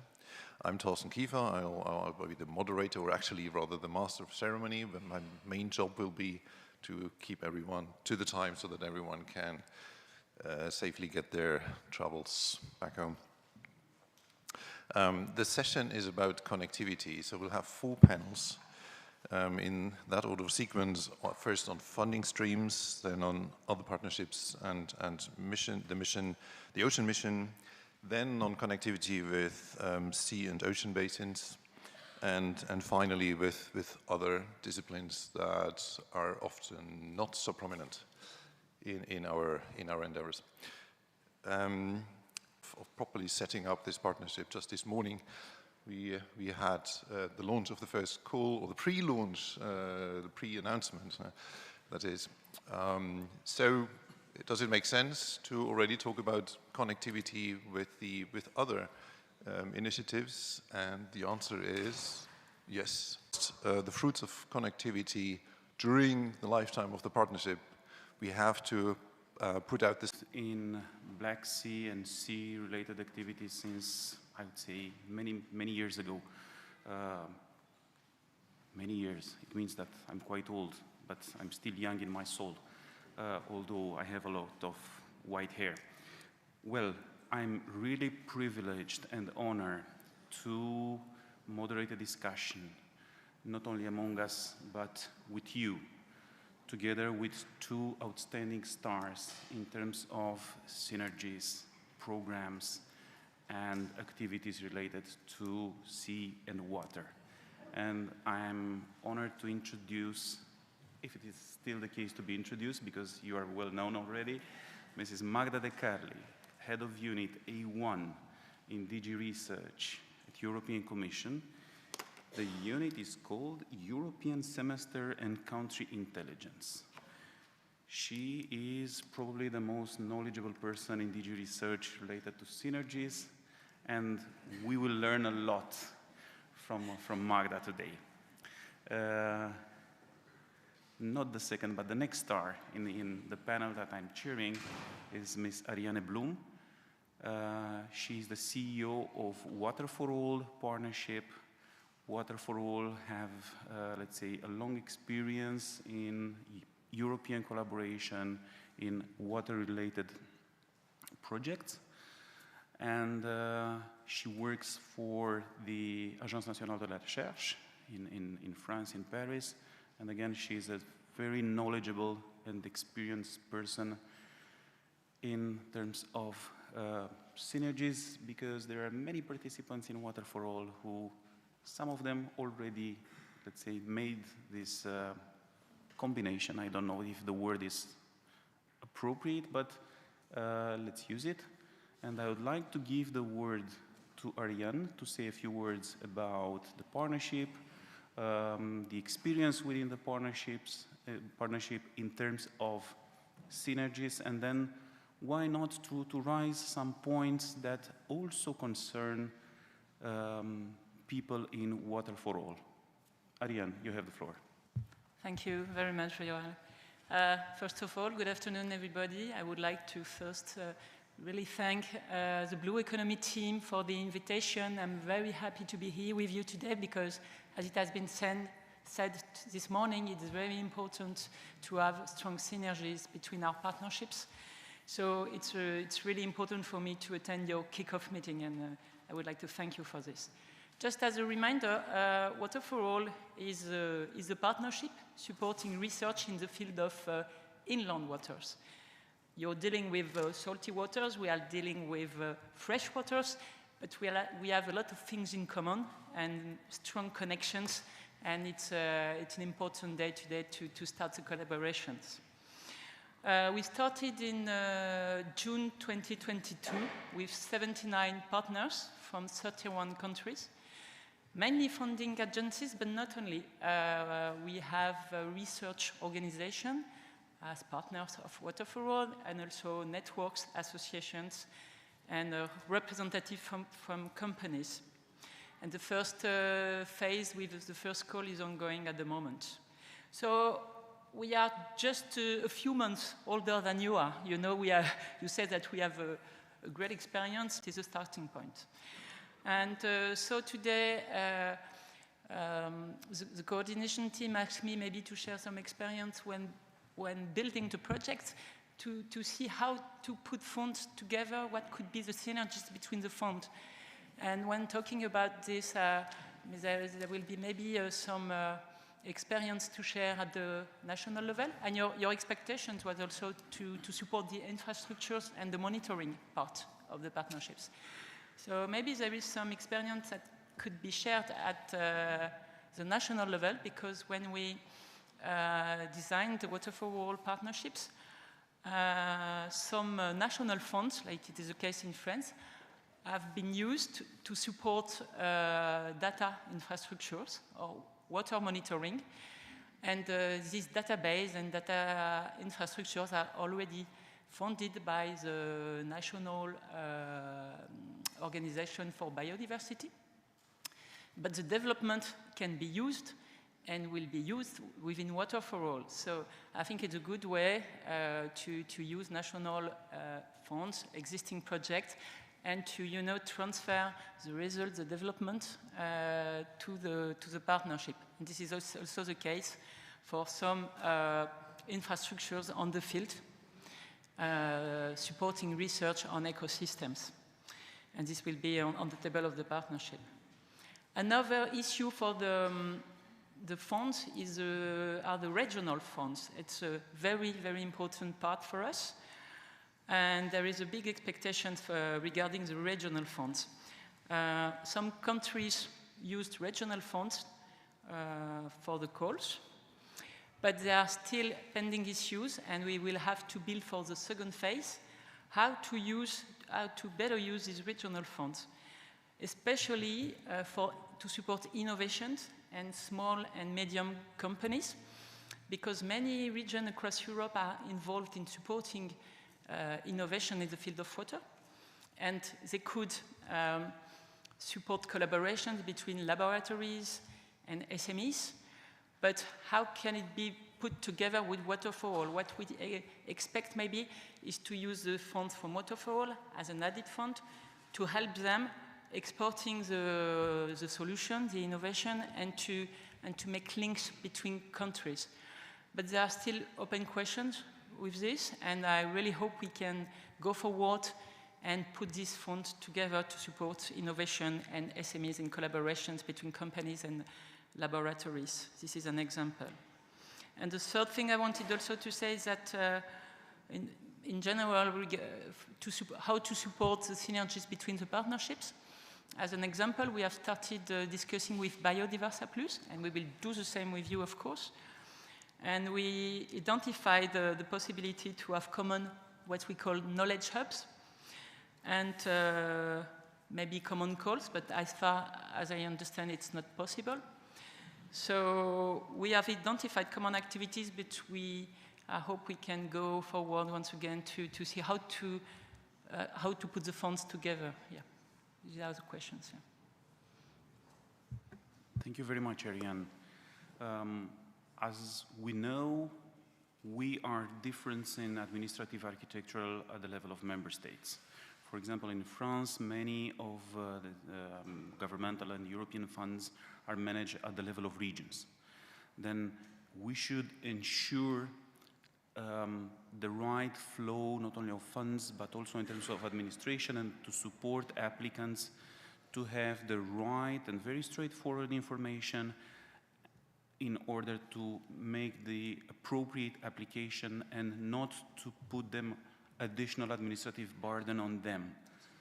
Both scientists and SMEs have to deal with project activities, with science, with technology transfer. In terms of SMEs, we're talking about also the business itself.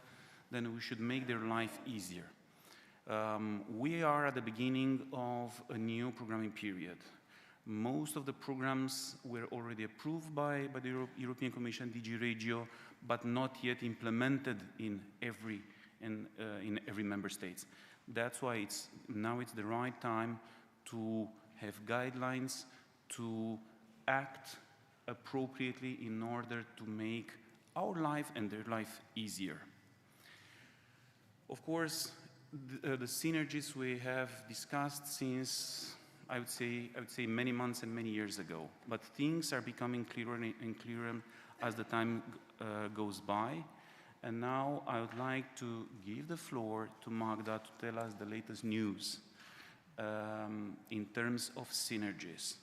For example, in Romania, please Magda, correct me if I'm wrong, it was not possible to have two funding streams for the same project, Horizon and structural funds.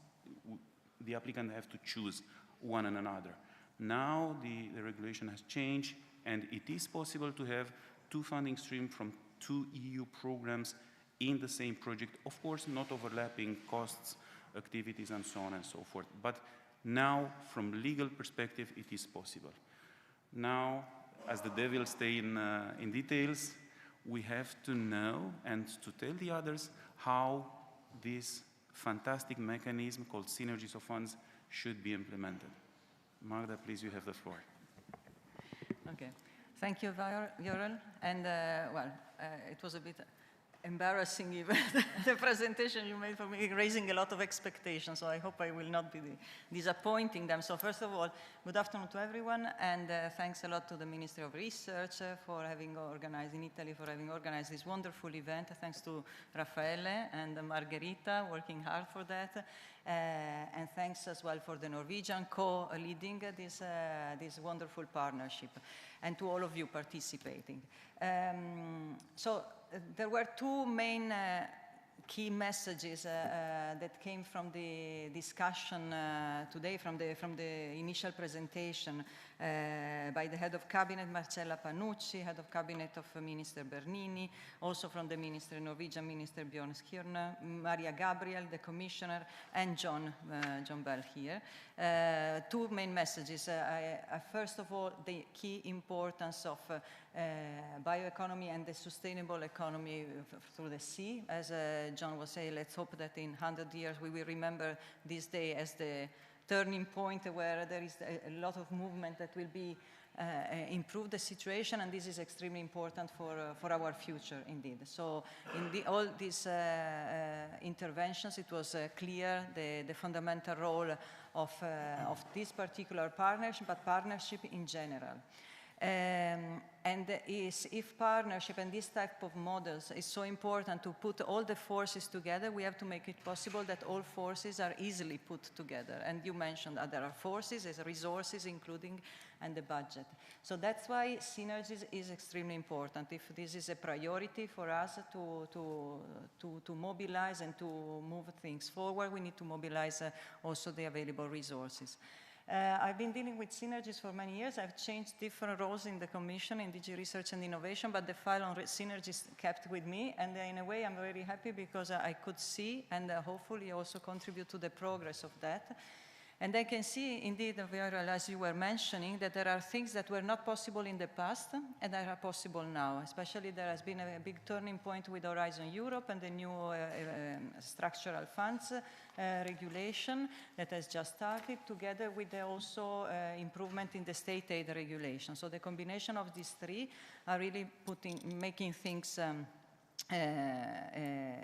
changed. So there are different types of synergies. I will not go through all of them. Changes, for instance, on the Seal of Excellence, on the possibility of transfer. So there are many new opportunities and a lot of simplification that happened in Horizon Europe and in the structural funds that were really co-drafted.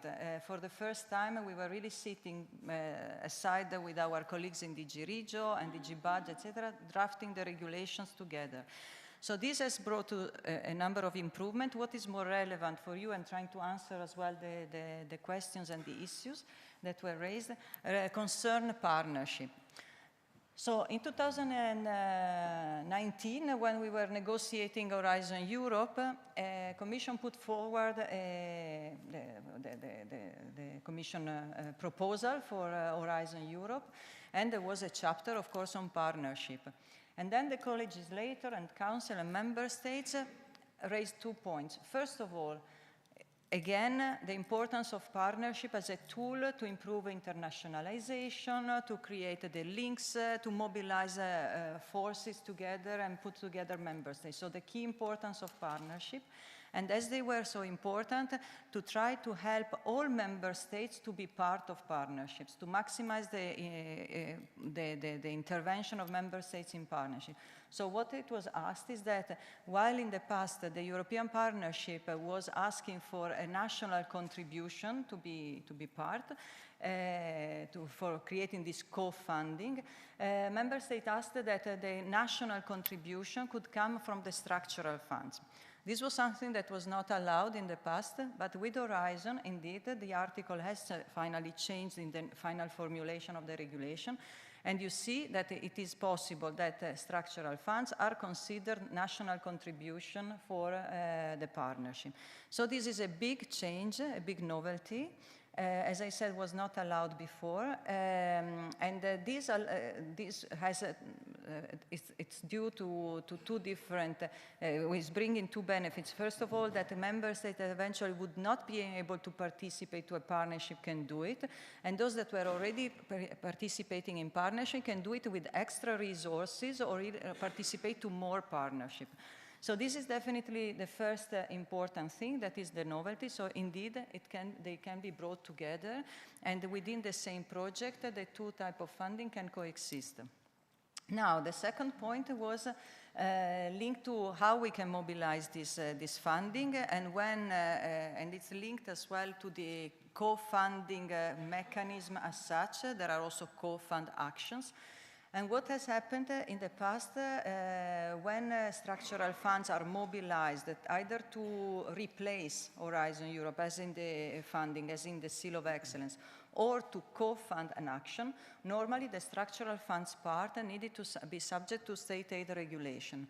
And therefore, there were a number of checks that needed to be done. So the next change that has been introduced is that when structural funds are mobilized in projects that are selected by the partnership, we are speaking about the next first joint call. So once these projects will be selected in this way, structural funds coming into the game can then use the same eligible cost and the same funding threshold of Horizon automatically, without the need to notify the scheme to DG Competition, and without the need to do all the administrative checks that are there. Of course, since ERDF have their own rules in terms of link to smart specialization, these are things that needs to be checked. So the member state that decides to come into the partnership using structural funds can do it, of course, following the smart specialization that has been indicated. So there are some links that needs to be respected, but overall, this is something that can be done and brings a very important simplification. So this is a bit, I think is answering your questions. Of course, the structural funds have a lot of possibility. They can fund SMEs, we know, because they do also with the Seal of Excellence for the EIC Accelerator. They can fund links SMEs with universities. So there are a lot of activities related to research that are open to funding of structural funds, if this is linked to the objective of the member states or the region. So in this context, I'm talking about member states, but also regions can be participating with their funds. Now, the only elements, and this is when we go to the devils in the detail, so the only thing that cohesion policy requests is that when there is an entity that will be this funding body, that will be mobilizing structural funds, the managing authorities has to be delegate the actions to an implementation body. This is how it's called. So the entity that will be disbursed the money and be part of the partnership has to be identified as it's called the intermediate body. And this means that it will be acting on behalf of the managing authority and will be able exactly to take all the steps that are normally taken by the managing authorities. But this identification as an intermediate body, it's important also for all the control systems that are typical of cohesion. 1 minute left, yes, thanks. So, but I finished because these were the main, let's say, novelties for partnership. And with these rules that you find, and this I have to tell you, in the guidelines that has been adopted in July, it's a guidelines on the use of structural funds and the synergies with Horizon. It, since November, is also available in all languages. And I really recommend you to read it because even if we did a lot of efforts to have provisions and articles in the different regulations, we helped you then afterwards to go into detail on the implementation and how to interpret these articles, how to implement these articles. So first of all, read the guidelines because we made really an effort with DG Region, all our colleagues, to go in details on the step-by-step approach. If it's something is not yet clear, please come back to us because there is always a way to improve and to complement the information. And I also would like to remind that there are also other tools apart from all these presentations that we are doing and intervening as well to this type of events with myself and my colleagues. There is also a project, ERA-Learn, that has a specific subject, European partnership, and they did already one seminar. They will be doing a new one. So these are also tools to learn a bit more. But do not be shy when there are issues or questions, come back to us and we try to answer as much as possible or to address the problems when we can. Finished? Yes. Thank you very much, Magda, for this excellent news. It is important that at the European Commission level, things were, let's say, settled and clear.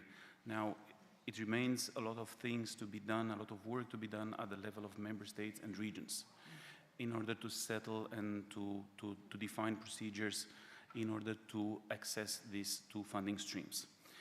I would like now to open the Q&A session with a very quick and I hope simple question. Probably the answer is not so simple, but get ready to address questions to Magda, to Ariane, to a less extent to me, in order to, let's hope, clarify as many aspects as possible.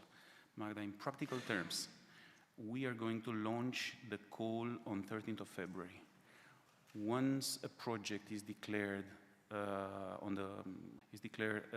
eligible to receive funding, where that project should go in order to receive the so-called co-funding. To the ERDF Management Authority.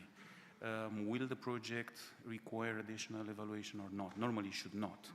Then it should be directly linked to a contract. How we are going to deal with the reporting, because in Horizon Europe, the reporting is, I would say, by far much simpler than in structural funds.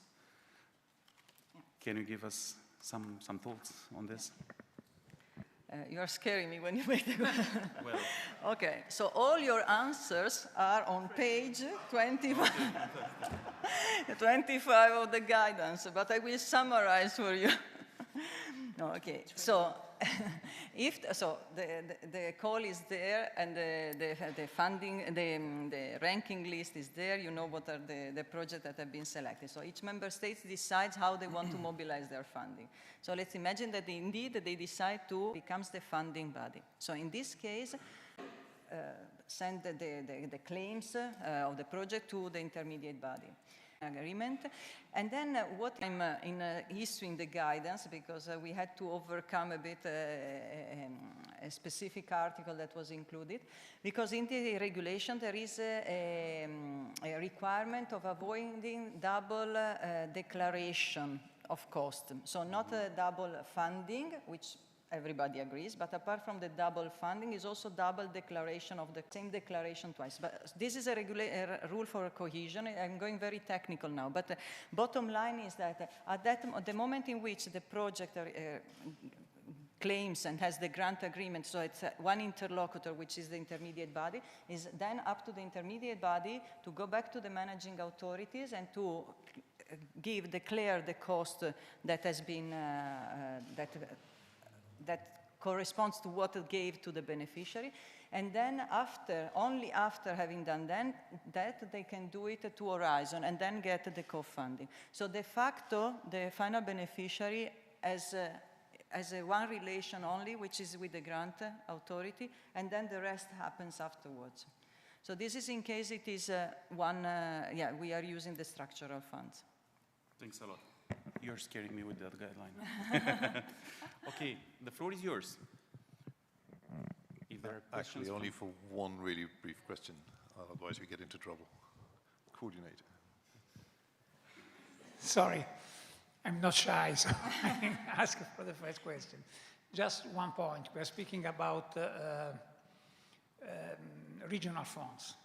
What about the resilience funds? I mean, they are as well eligible with the same conditions, or there are other issues, other points that must be mentioned? So Raffaele is now having a revenge because I asked him to switch the session because I have to leave early, so he's asking nasty questions. But indeed, so it is possible to use the Recovery and Resilience Plan funds, and this is thanks to no, once again, in the unit I'm in charge of, we are responsible as well to support research and innovation dimension within the Recovery and Resilience Plan. And I think we did a bit of effort to explain as well to our colleagues that were not so familiar with research what a partnership is and how important it is for the member states to be able to participate in this type of activities. And indeed, it is possible to use Recovery and Resilience Plan funding for the partnership. And actually it's even slightly easier because there is not this rule that we find in the cohesion funds that is linked to to avoid double declaration of cost. This is not there, so it's also even easier. Thank you very much. Exactly. Yeah, I'm really sorry that we are not in the position to continue, but as I said yesterday, this synergy, it is a hot issue, and I propose again to have it as a topic in the steering committee, to have seminars, to learn from each other, and to share experience. Thank you very much, Magda. Thank you very much, Ariane. Thank you. Thorsten, back to you. Right. Thank you.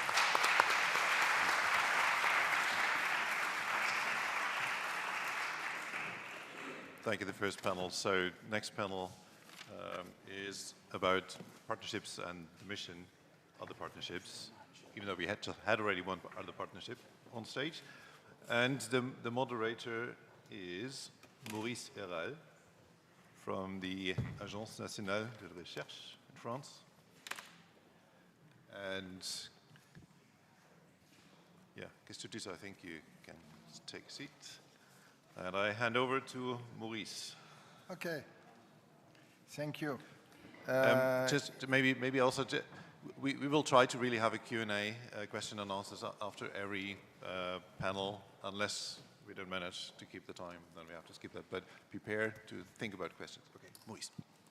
Okay, this panel will address the synergies with other partnerships and the mission. And the mission mainly restore our seas and waters.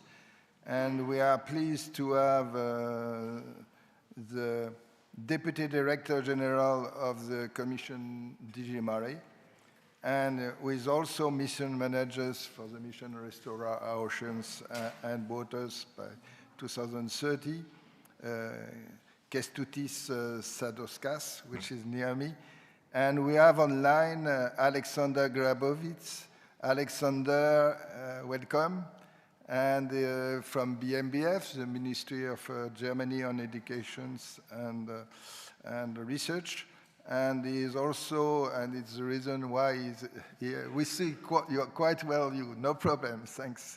And he is the chair of the co-chair of the Knowledge Hub on partnership Knowledge Hub. We have previously the two last day on the steering committee and also the General Assembly. We have three key words about these connectivity problems. First, the co-creation, and after connectivity with joint activities, and of course with missions and other partnerships. In fact, how we can define the process to achieve cooperation at the scoping phase of the project, to avoid duplication the same year, for example, of different topics. And even if we could have some topics like, for example, carbon neutrality of fishing practices and aquaculture, we will need several projects. But we will need, in all the cases, complementarity between the calls from the mission, the call from the Commission, Elisabetta unit. And it will be our first question. And the second one, it's about connectivity, as we discussed quite a lot. And the objective is to avoid duplication, increase cooperation between projects, exchange of ideas, experiments between the projects. And to have also joint approach, joint experiences, joint use of vessels, and so on. And after, to have common outcomes, common valorizations, common position paper, common policy brief, and recommendations. And for that, we propose to create portfolio of projects which are dealing with the same challenge. Even whatever the funds are coming from, you see, it could include mission projects under the portfolio of missions, but it could also, our project Sustainable Blue Economy, because we have the target to have more than 30 projects per year, you see. But also the other partnership, Biodiversa, the new one which occur food systems, but also, as we heard this morning, DUT and clean energy transition. But also, it's important to work closely in cooperation with Horizon Europe, but also projects which are dealing on the Horizon 2020. And we previously discussed about the synergy with structural funds project, but they are funding the region's Interreg projects, for example. And some Interreg projects, as well as national projects, could be very relevant to our issues, you see. And we have experiences in the GPI to work with Knowledge Hub. It means that we have lessons learned why it's working or why it's not working. And these are the joint activities.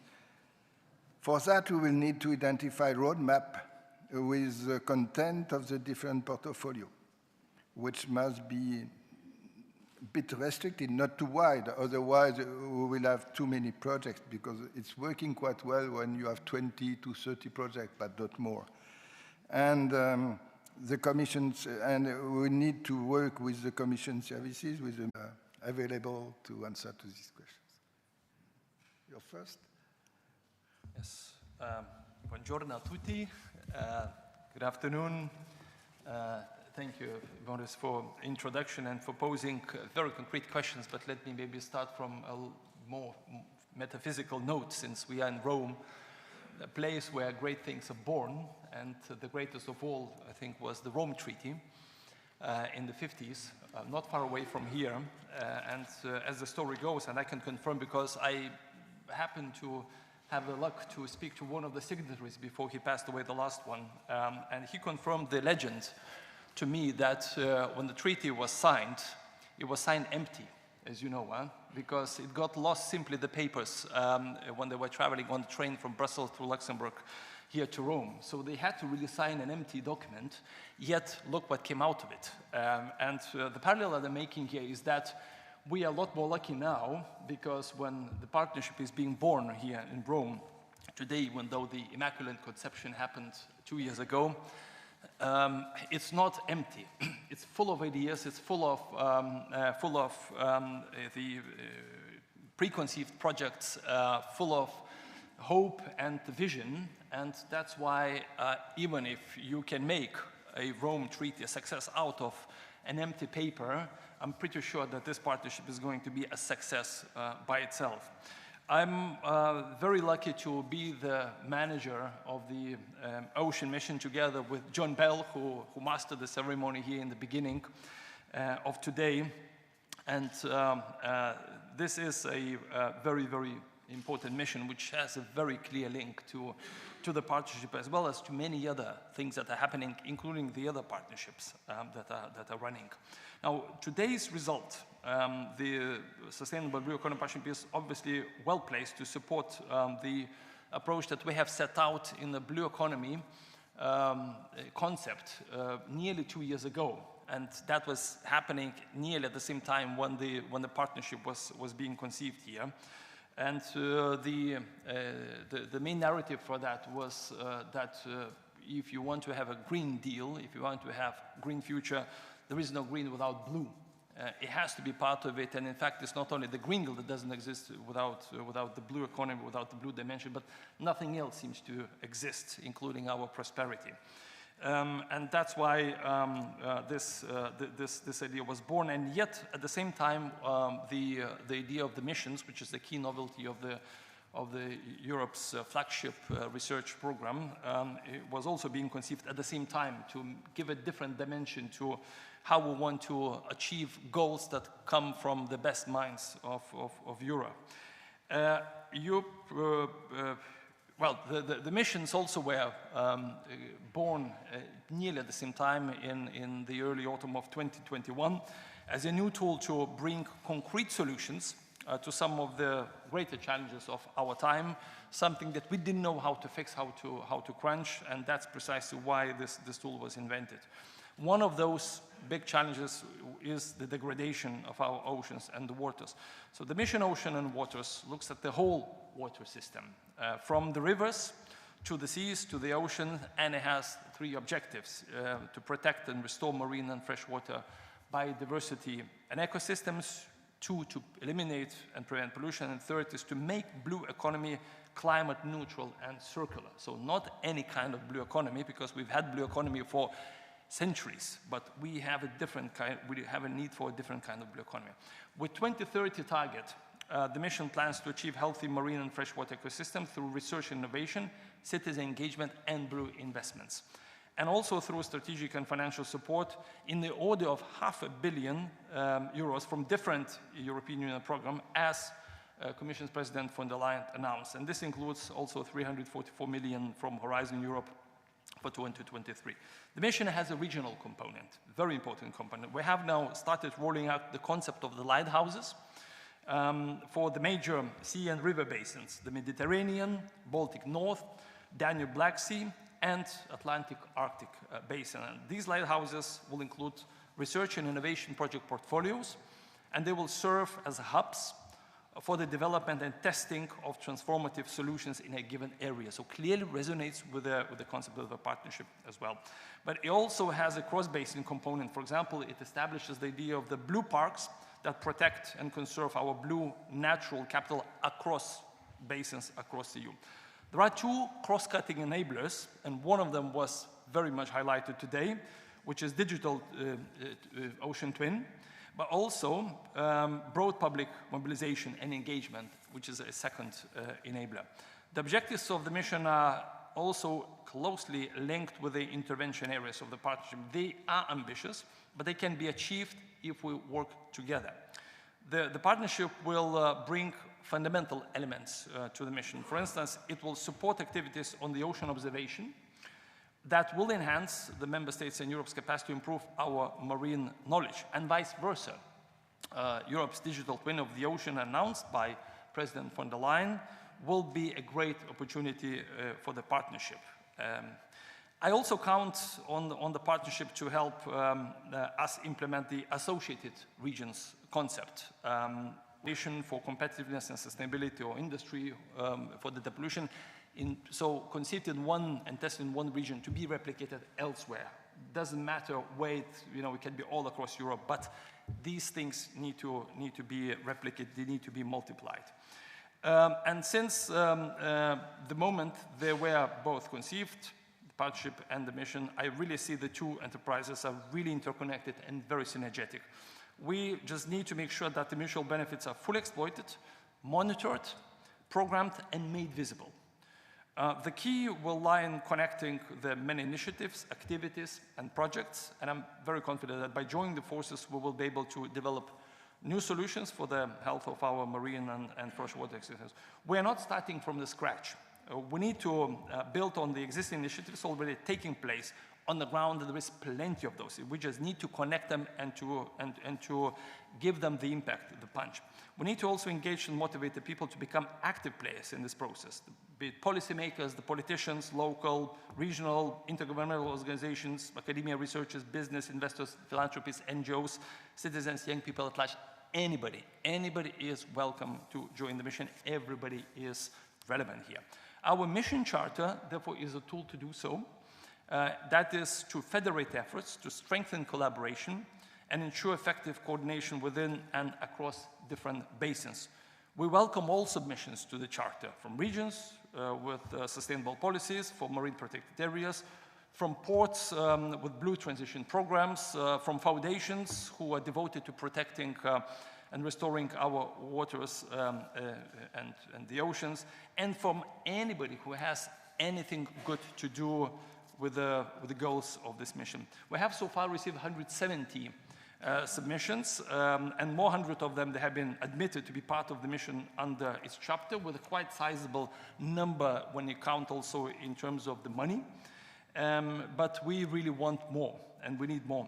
The Sustainable Blue Economy Partnership will combine and align pan-European, regional, national investments. It will identify socio-political priorities for marine and maritime research and innovation, and in itself is a key instrument to contribute to the objectives of the mission Ocean and Water. So I really warmly invite the partnership and colleagues in the partnership to endorse our charter, and I really look forward to joining the forces and efforts with this partnership, because only by working together, only by being practical, only by aligning and making sure that, but the wisdom of Leonardo da Vinci when he was spending his last years on River Loire and sort of collecting his old wisdom and telling to the disciples that, when he was telling to them, look closer to things, because you will see that everything is connected to everything else. Sounds trivial, but that's true, and I think that's precisely how we see the ocean mission, the partnerships, other partnerships, and many other projects that are happening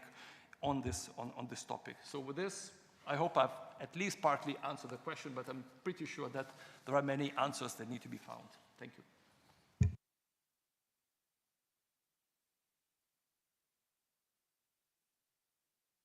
Thank you, Kestutis. Alexander, please. Yes, thank you very much, Maurice. And of course, first of all, I'd like to express my thanks to my Italian colleagues and friends for organizing this wonderful event. I'm really sad I can't be there in Rome. I would have loved to, and I'm sure that this is a fantastic event, and all the coffee breaks and the talks are really, really important. Maybe very briefly, some words about the strategic coordinating process, which is a specific process being established by Horizon Europe regulation to coordinate better the work of the partnerships in different directions. The strategic coordinating process has a number of components, one of being the Partnership Knowledge Hub, where I have the honor to act as a member state's co-chair for the moment. And it's the hat I'm wearing today when I speak to you.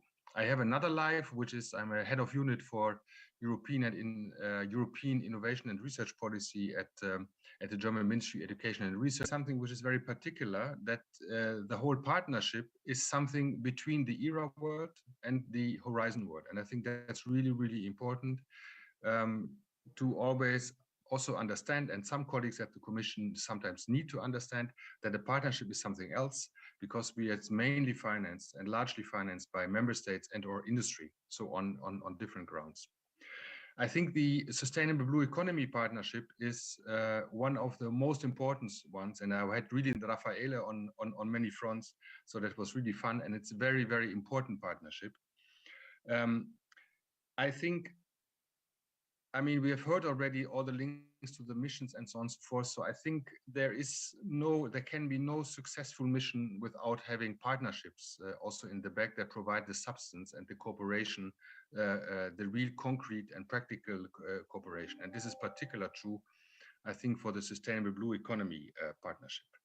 But I'd like to add another dimension, which I think, so far at least what I listened to the morning session was, at least what I heard, not so prominent so far, which is the international dimension. We know that with many global challenges, we will not solve the challenges without global cooperation, even if it's very complicated nowadays and the geopolitical situation changed a lot over the last 2-3 years.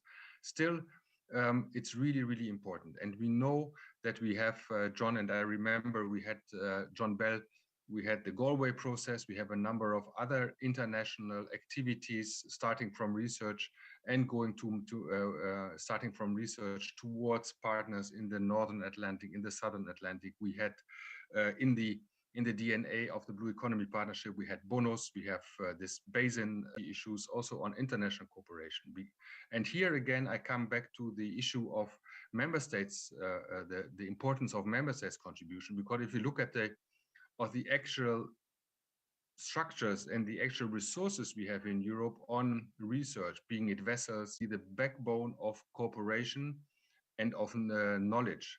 And that's why it's really important that here we are working much closer to activities, because we all know the Blue have also a number of issues here which are related starting from technologies and so forth. And so for the Sustainable Blue Economy Partnership provides some very, very important complementarity also here to the work of the JPI and other related research projects. So use your partnership as bringing to life the famous Team Europe approach that we are talking about in the ERA world, in our ERA activities, and which are so important in practice and for the questions or issues. Thank you. Okay, thank you, Alexander, for underlining the role of the member states and interaction with the others, and also completely agree about the international dimension, for example, not achieve our goal.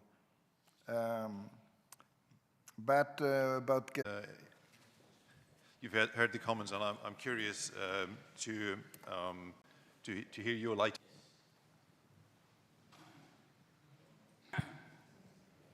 Yes, thank you very much for this opportunity, and thanks for the great work that you are doing for all of us. Yes, I'm representing one coordination support action funded under the 2021 call of the mission Oceans and Waters, and in particular the one on Mediterranean. We are 16 partners. The majority of them are NGOs and associations of the industries, so quite unusual system.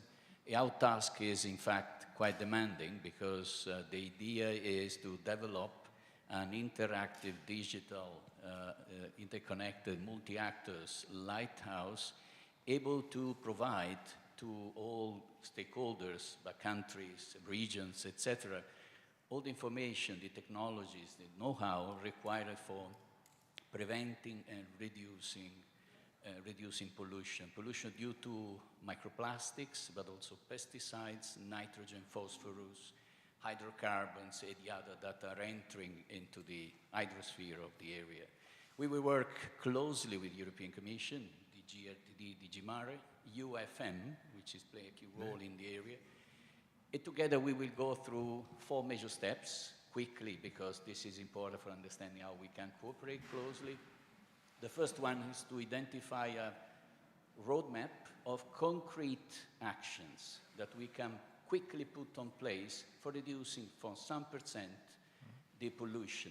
And this with the major associations working in the area, so the associations of plastic producers, transformers, association of farmers, fishermen, aquaculture producers, marine transporters, cruise, port authorities, municipalities, all of them will work with us for identifying each area what we can do in concrete. And we will do this, of course, together with BlueMed, ABS, WestMed, EUSER, by taking advantage from the knowledge provided by the European Commission, JRC. They have all the data about pollution by European Agency for Environment and so on and so on. And we develop a first roadmap. And then we refine it, this is the second step, by taking advantage from the outcomes of the main projects that has been performed that are running in the Mediterranean area, addressed, of course, to reduce the pollution. So project funded by European Commission, but also LIFE, Interreg, and so on. And we refine the strategy by improving the technological part.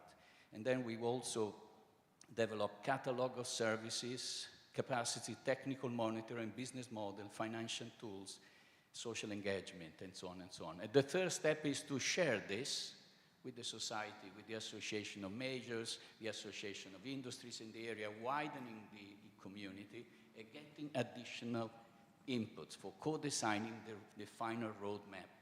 And then the fourth step is the digitalization of this data. And we provide this to the association of all Association of Industries in the Mediterranean. BusinessMed, which is a crucial partner of consortium, is in Tunisia. They will take care to this, and they will keep this beyond the end of the project. That is very important because we can continue working. In all these steps, we will cooperate closely in sharing the roadmaps, useful for planning your work program, and vice versa for promoting what we are doing. And also the catalogs that I mentioned will be shared, but the community that we have, that you are, will be interoperable as it is requested by also the topic. Thank you. So very pleased to do our best jointly with you. Thank you for your very interested comments and the idea of a roadmap on, around the lighthouse, which is quite a large one, or the Med area. Could be very interested, but it could be also co-chair and with the partnership and see what could be the role of the partnership in relation with future calls, in relation with the lighthouse. It's complicated.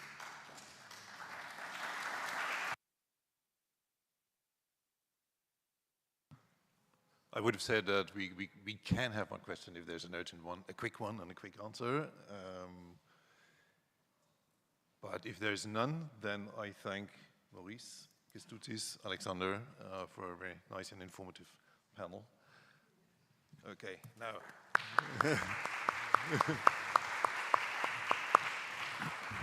And ask the next one to come on stage or in front of the stage, so because this is a different setting. The topic is now on regional sea basins and the one ocean basin associated with Europe, or two if you count the Arctic. So we'll have a few more people. I don't know what the arrangement will be. Okay. Good. The moderator of this session is Wendy Bon. She is from the European Commission, from the DG Research and Innovation. And she's very busy to herd the crowd. Okay. Good afternoon, colleagues. So this session brings us to the connectivity to the regional sea basins and the Atlantic Ocean. And I would like to thank Katrin Enkel-Hansen for her work and efforts that she already did in the Sustainable Blue Economy Partnership to also make this link, to the regional connectivity link. So, dear Catherine, you can just say a few words on the strategic umbrella, let's say, of this work package and of this work.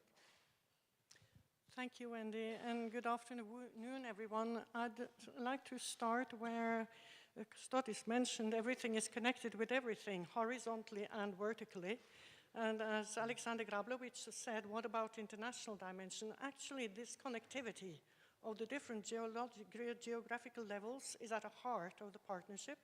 I'm not sure, but I think we're the only partnership who has dedicated a full work package where we will be 4 persons sitting together from Germany, Italy, France, Norway, to deal with the dimension. So Germany, Alexander, is in charge of the international dimension, so the IOC, UNESCO, the G7, G20, I will not dwell into details, but towards then, as Maurice in charge of all of the pan-European activities missions, which was actually also then the chairing of this session, to the regional level, which is the responsibility mainly of Italy.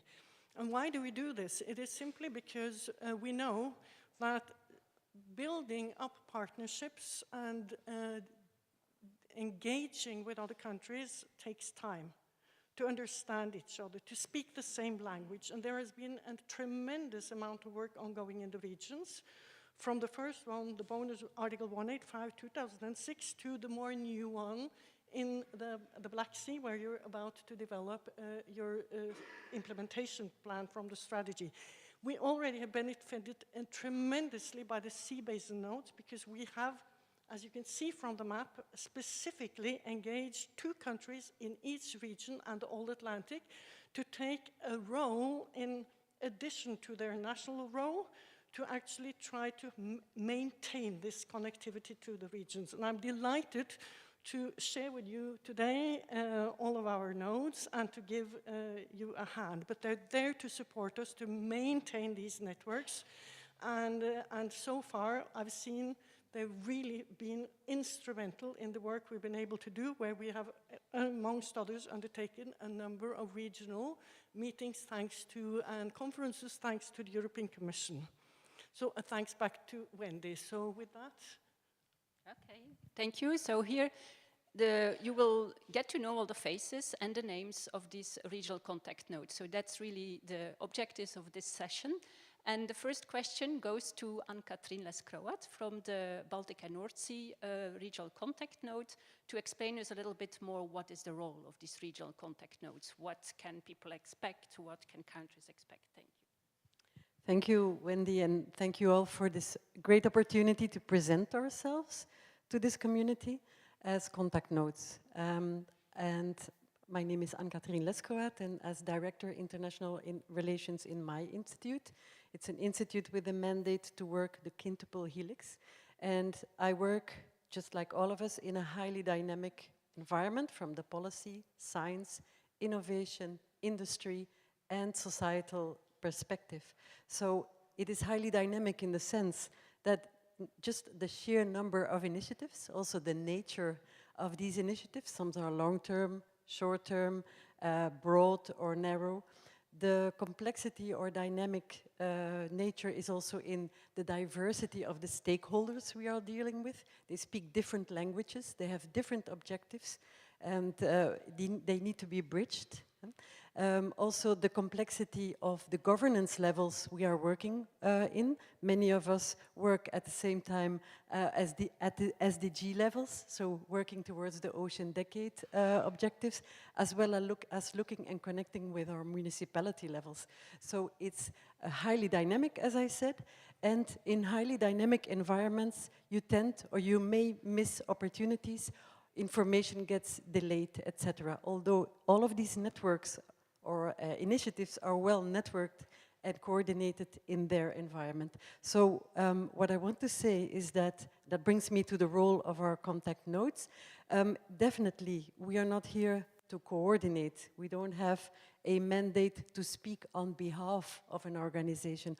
Our role is really to create synergies, and there's many ways to do that. There is, of course, we already heard about the formal way of creating synergies, We heard about the creating synergies at the level of instruments, funding instruments, but there's also informal way of creating synergies. And I think that is our role, and it's a role that we pick up at the daily level. So again, we do not speak on behalf of our institute. That's why I deliberately did not mention my institute.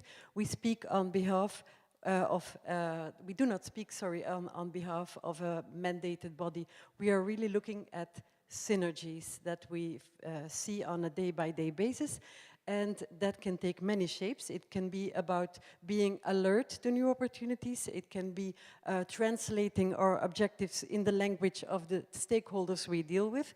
And it can be unlocking opportunities. So that's my contribution. I don't know if you want to add on that.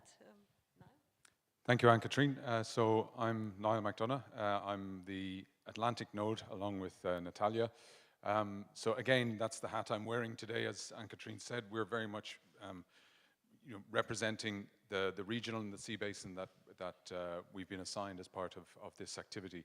So very little to add. I think you've covered it very well, Anne-Catherine. I think the key is that all of us here in the representing across the different sea basins with two per sea basin, in the course of our day jobs have the opportunity to be able to monitor and track developments that are taking place within our regions and for example, the activities of regional sea conventions or intergovernmental science cooperation platforms, projects, programs, etc. So we're in that space, and I think we can identify, we have a good opportunity to identify opportunities, as you said, Anne-Catherine, for synergies that are relevant to the activities of the partnership. And I think that just brings me to the final point I would add, and it's just from a practical perspective, and I think that's why the node idea has been, we've adopted that in the context of the partnership, because there is a huge amount of stakeholder engagement happening. There will be some as part of the partnership, of course, and in many other projects and initiatives, and we have to be careful about how we communicate with our stakeholders. And I think in this context, the regional sea nodes will make it a much more let's say, efficient process where we have two individuals who are constantly monitoring and playing that role of identifying things that are happening that are relevant and channeling that information through to the partnership, rather than having to continually engage with a much broader range of regional stakeholders. So, thank you. So you will see that there are already a very well-trained connectivity train. And we go into the first Black Sea Regional Sea Basin. Milan Baltov from this regional sea node, could you please explain us a little bit what is exactly an achievement that you're already very proud of in the Black Sea, and some specific points of attention that you would like to raise? Thank you, Wendy, Catherine.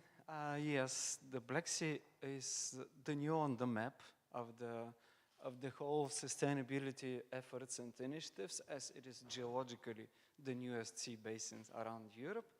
But we had our momentum.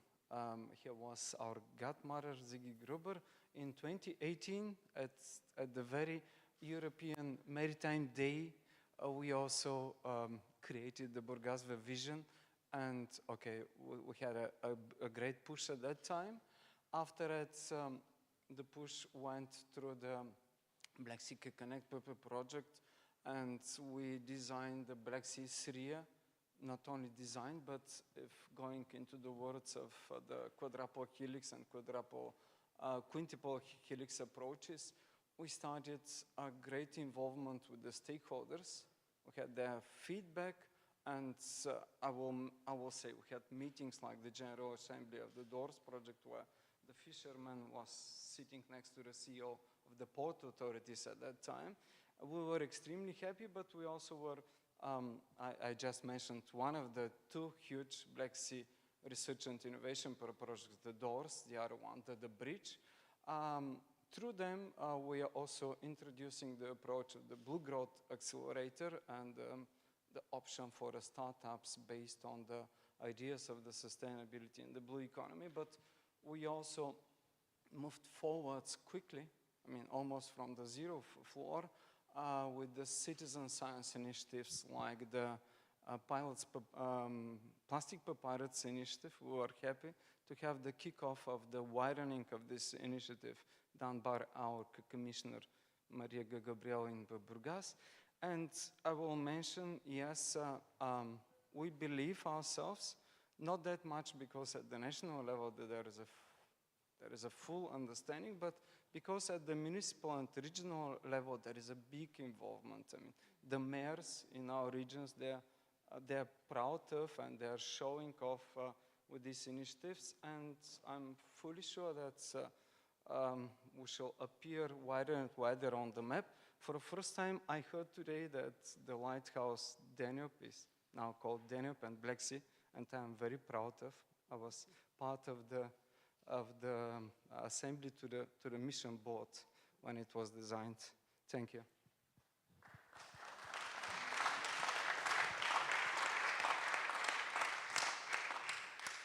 Thank you very much, Niall. Chala Akatkose, yes, can you please tell us who is the other face and name for the Black Sea Contact Node? Okay, thank you, Wendy. Hello, everyone. I'm Chala Akatkose from Turkey. My colleague, Mrs. Melike Ergün, who is the Black Sea Node, is not able to join us today. So I would like to take the floor on behalf of her. And Mrs. Melike Ergün fully supports Mr. Milan's Balto's statements.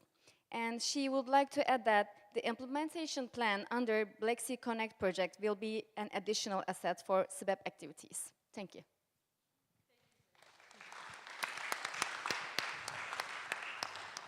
So Melike Ergün, also remember that name. Now we go to another sea basin, the Baltic and North Sea. So, and I'm very sure that you can tell us something of best practices in Baltic and North Sea, and also some needs that you see in this quintuple helix landscape. Maciej Zdanovic. Yes, thank you, Wendy. Yours. Yes, I'm Maciej Zdanovic. I'm one of two nodes nominated to represent the Baltic Sea region. And today we are here to make visible the Baltic Sea region among the other regions and declare the engagement in the Sustainable Blue Economy Partnership. And we believe that it's very important to use the experiences from the past and the knowledge and to ensure this continuity of the action taken from the past for the future actions. And that will help us to enhance regional cooperation and to reach this transnational and trans-regional connectivity. And basing on our experience, we know that the most important thing is we'll try to act on the local scale, creating and delivering the synergies and the regional synergies linking the Sustainable Blue Economy Partnership with EU missions like Blue Banus mission kicked off last week, or other regional initiatives and cooperation like Banus and Bonus, JPI Oceans, HELCOM, and it's our legacy. And this way we can deliver a coherent contribution to the partnership. And we also will try to achieve it by fostering better linkage between the regional stakeholders as ministries, funding agencies, but at the same time research performing organizations and industry, among others. And we are aware it's certainly very challenging, but we're looking forward to working on the development of the future trans-regional cooperation within Sustainable Blue Economy, because it's very, very challenging, and it's what we all want to achieve. Absolutely, Maciej. Katrin Saar, I think you can also introduce us to another regional contact node that could not join us today. Yes, I'm glad to be representing Baltic Sea today, and my colleague Katariina Viik from Estonia is joining us online. Thank you. Thank you. Rosanna, please, you can further elaborate on North Sea issues. Yes, well, good afternoon. My name is Rosanna Metal, and I'm one of the North Sea nodes. I give you a picture of the situation in the Netherlands because that's why I'm coming from. The demand of sustainable energy grows rapidly in the North Sea countries. As an example, in 2050, the North Sea will provide the Netherlands with 70 gigawatts of green energy, mainly coming from offshore wind farms in the North Sea. And to be precise, it started with 20 gigawatts, and our government said, well, that might be too less. So maybe 40, and now it's 70, so it's growing also. And this was agreed between government and some party on very high political level in the Dutch North Sea Agreement. This agreement will result in a different use of the North Sea, which has an effect on the existing situation. For example, in the past decades, the North Sea was the domain of fishermen.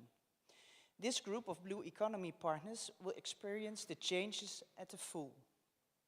Furthermore, the environment, quality, entrepreneurs, fishermen, NGOs, etc. Currently, we don't know the effect of so many offshore wind farms on the marine ecosystem of the North Sea. And we face a big difference in speed between the demand for green energy on one hand and research on the effects of so many wind farms at the North Sea at the other hand.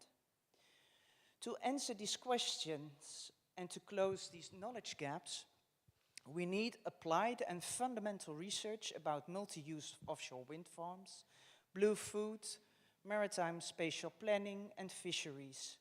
And this research matches the intervention areas 2, 3, 4, and 5 of the Sustainable Blue Economy Partnership. We look forward to the outcomes of the research done in these intervention areas, which will not only allow us to balance ecology and economic activities in the marine environment of the North Sea, but will also stimulate sustainable innovations that are necessary for a sustainable blue economy. Thank you very much, Rosanna. I think this sounds very familiar. Thank you. To many other North Sea countries. Anne-Catherine, would you very briefly like to add something? Yes, very briefly. To agree with what Rosanna just said and to underline the importance of enabling actions, enabling in the sense of we already decided to do and to deliver a science-informed and ecosystem-based blue economy. So for that we also need infrastructure, research infrastructure that collaborate together, and I want to underline in particular for the North Sea the one on data and information, because we collaborate very strongly together, and the data and information will provide us the science we need to have these ecosystem-based interventions, so to help predict and to help mitigate these impacts and to help improve and restore. So I wanted to underline the enabling actions and research infrastructures and the very strong synergies between them all, especially in the North Sea, but also in the other basins. Yes. Thank you. Thanks a lot, Catherine. We're now going to add on to the complexity of connectivity in the Atlantic Ocean.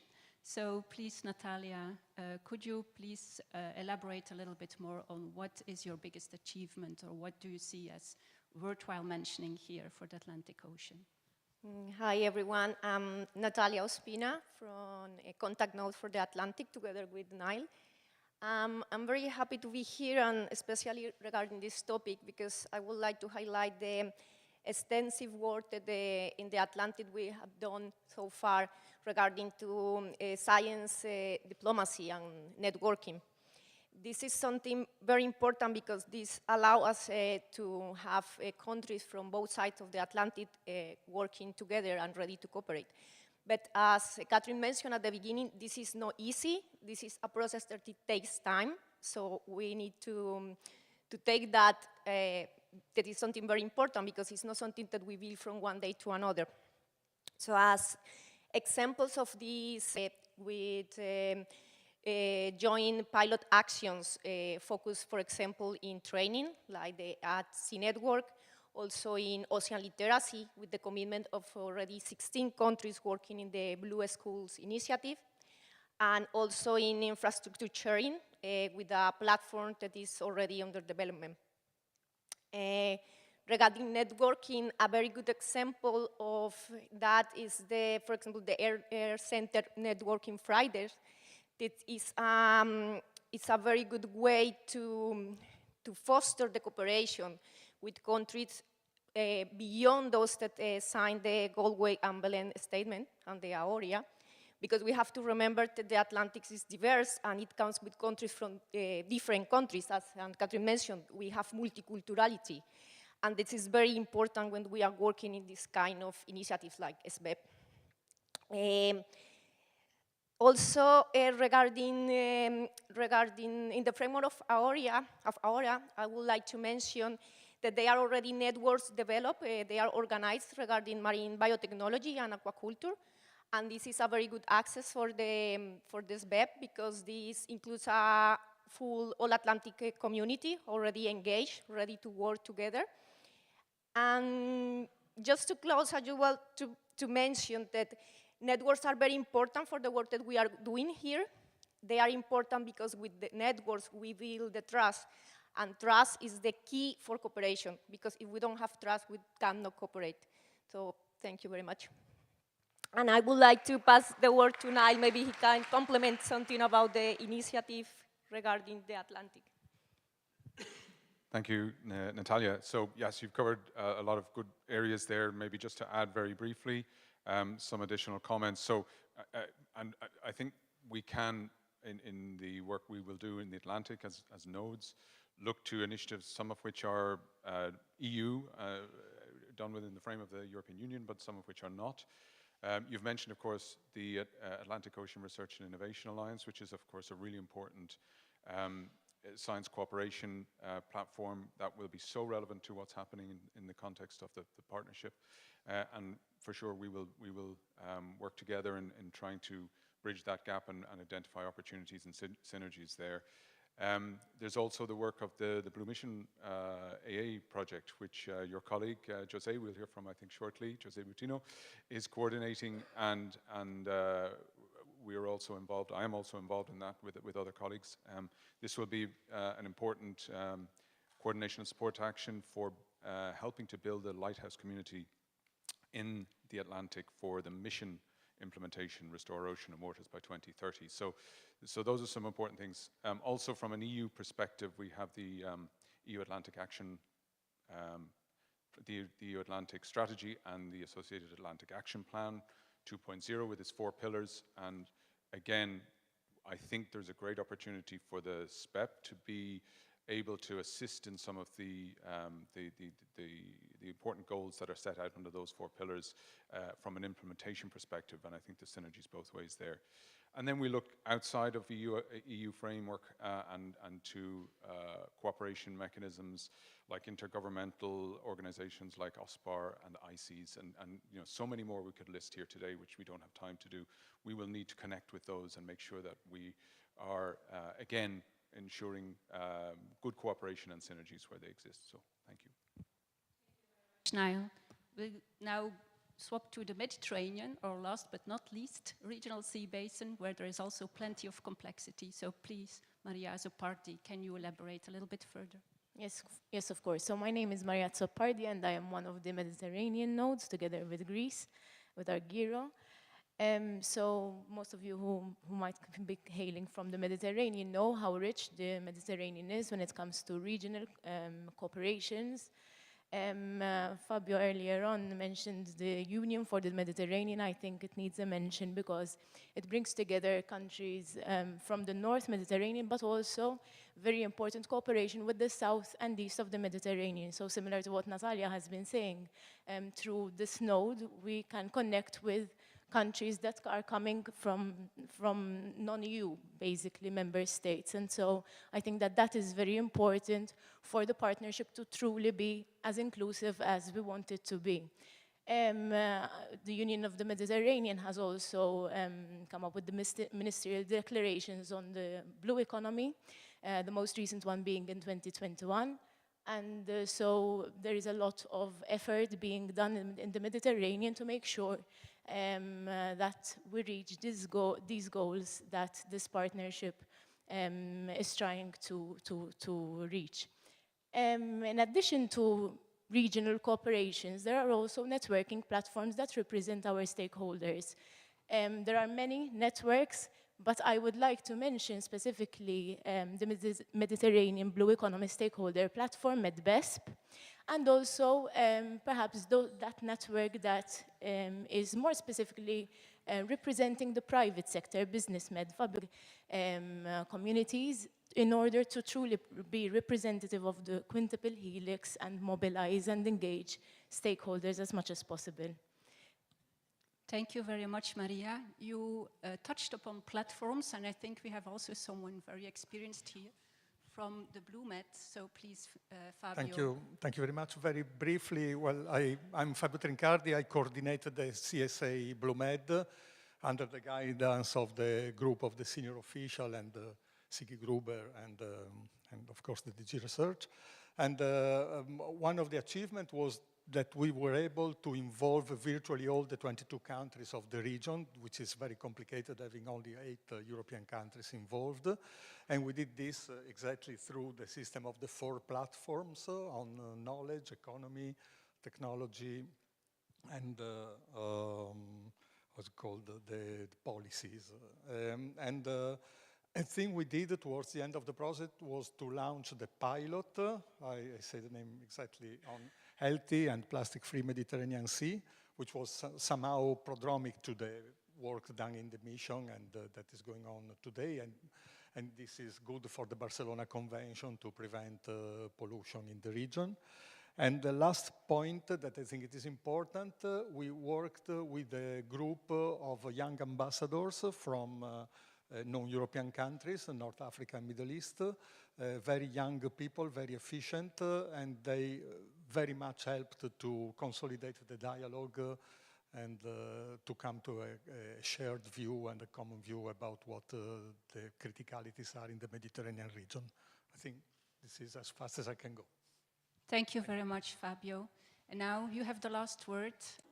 So I don't want to, in our country, stakeholders that we can involve, but we are thinking about focusing mostly introducing industry and SMEs more strongly in the discussion, in the dialogue. Of course, we're going to invite the policymakers, we're going to involve other schemes like, for example, user or other networks that are facilitating the dialogue between different actors.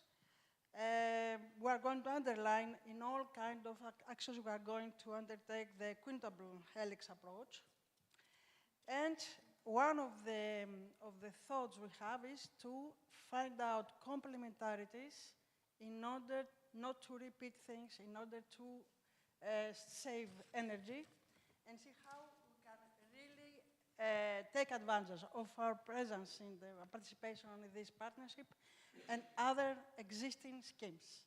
This, among them, our thoughts in order to set up a proper workshop is going to be a bit more beyond the standard ones. This is to explore, and of course, in order to being really regional, we need to collaborate closely with all partners in the region to set up together the basis and see how we're going to collaborate together to set up something useful for everybody, and of course successful. So we need your help. Thank you very much. Thank you very much, Argiro. And this makes a very good connection actually to the next intervention. But first of all, still an applause for our contact notes.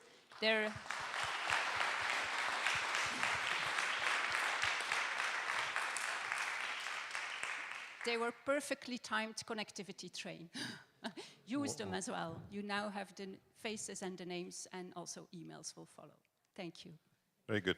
Thank you, Wendy. Thank you for the panel.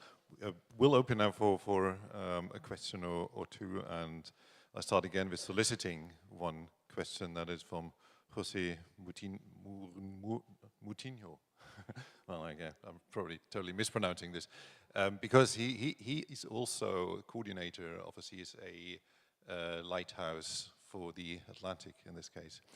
And you know, I'm curious. I think it was a really fascinating session actually, and to have all these different notes here with all the different perspectives to finally, I think, as Anne-Catherine said, to create synergies in an informal way and in a very regional way as well.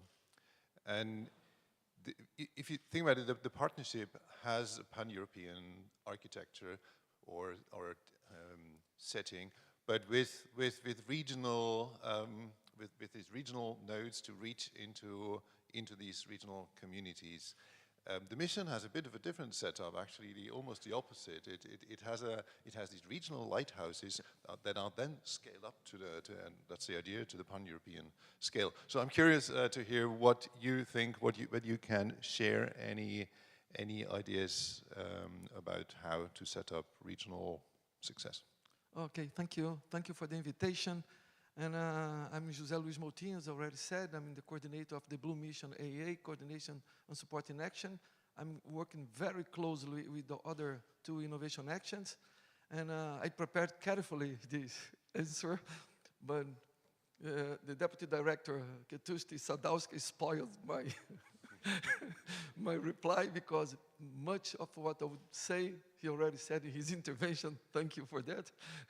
So I will go straight to the point. For us, in the context of the Atlantic and Arctic Lighthouse, it's very important to, the driver of this collaboration with the Sustainable Blue Economy Partnership will be like, to develop, I would say like to co-evolve, the blue economy together with the preservation and restoration of marine and coastal ecosystems and biodiversity. This is, for us, is critical.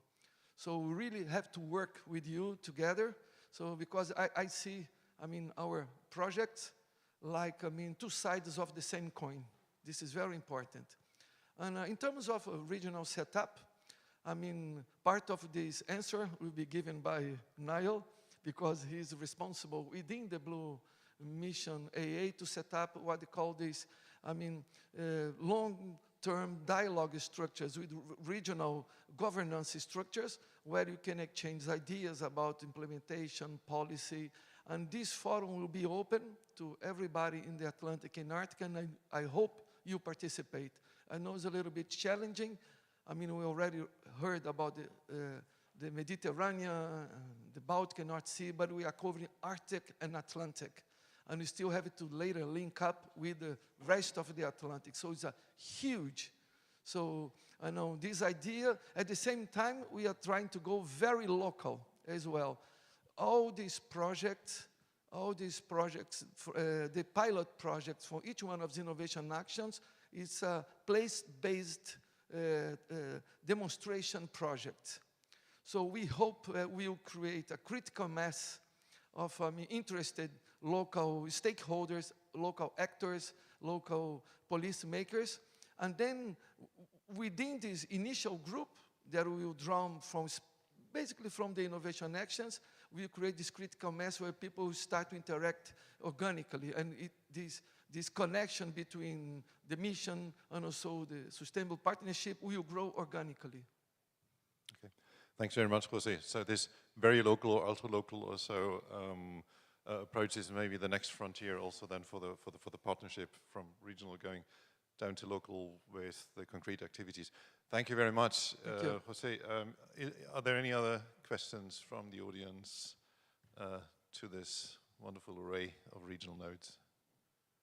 Or Catherine as the kind of a conductor of the regional nodes orchestra?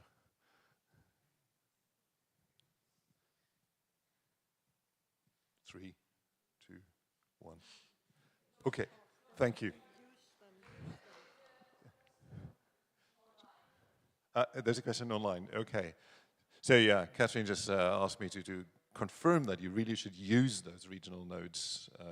They're there to be contacted. And okay, good, yes. A question online, can we get it?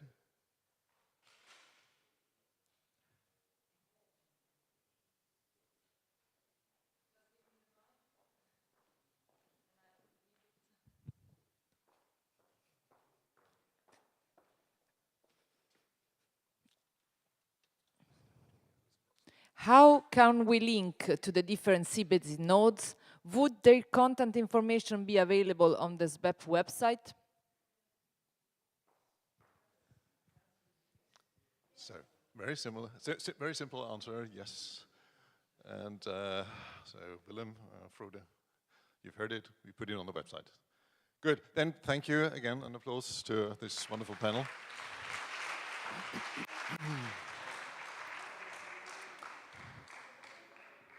And with that, I would like to invite the last panel of this kickoff and of this afternoon to the stage. It is about engaging all disciplines.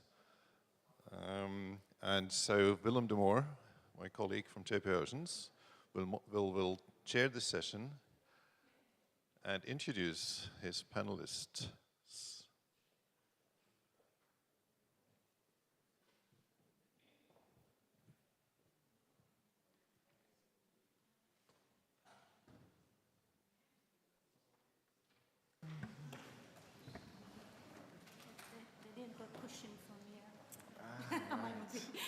I might not be seen.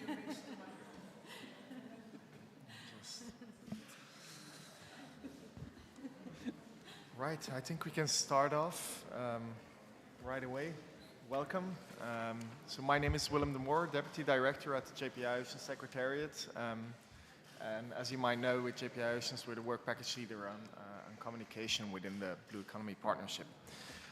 So as you have heard, the partnership sets very high ambitions. High ambitions in terms of calls, in terms of budgets, but also for involving a variety of different scientific approaches and stakeholders. So when developing the partnership, we contacted, among others, key actors, among others, Gabi Lombardo, who we have here with us today, from the European Association for Social Sciences and Humanities. And we're very glad to have you on the panel today, Gabi. Welcome. So we intend also to maintain this engagement. Sorry, is it too far? No. Right. So we intend also to maintain this engagement, of course, in the future. And in that regard, I would like also to welcome Siri Granum-Carson here with us today from NTNU on this panel. So Siri is Professor of Applied Ethics and Director of NTNU Oceans. She has experience within the concept of RRI, so Responsible Research and Innovation, in the bioeconomy and the blue bioeconomy. And so both panelists are very well positioned to give us some important advice now that we're in the starting blocks of this partnership. Before going into that, though, I just want to sort of briefly introduce the acronym SSH, Social Science and Humanities, because it encompasses a very wide variety of disciplines, so ranging from sociology to economics to governance studies, legal studies, so that's SS, then the history, philosophy, linguistics, the humanities, the H. So when we talk about involving SSH into partnership, we are really asking a lot of different things. And perhaps we should be more targeted and specific. So that brings us to the first topic for today, is how can we bring the SSH to address the different intervention areas in the partnership. And I'd like to start perhaps with you, Gabi, for this first session. Thank you, first of all, for the invitation, and second, for giving us the last word. Microphone, sorry. Oops. Yeah. Is it on? Okay, sorry. To give us the last word, I hope, as someone mentioned earlier. Yes, well, ISHE, the European Alliance of Social Science and Humanities, is the largest umbrella organization with over 70 members between institutions, universities, and disciplinary associations at the European level. What we're talking about here is obviously the scientific contribution. We know that the communication, the management has always been part of it, but what is missing still in most of the the challenges has been the contribution from the scientific part. And as I've been asked to have a bit more specific and to talk about examples, I'd like to go through very quickly, obviously, through the 5 intervention areas. To give it just a very sense of what we're talking about, we hope to be partners in contributing to design calls which could suggest a language which goes a little bit beyond the acronym SSH, but it's a bit more to the core of actions. So for example, we'll be talking about data gathering. Data on itself don't mean anything unless you know someone who can read it.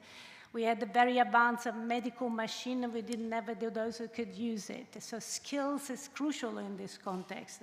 So particularly important. And their capacity to design new and innovative policies on the basis of the data. It's not something the policymakers do, it's something that social scientists do.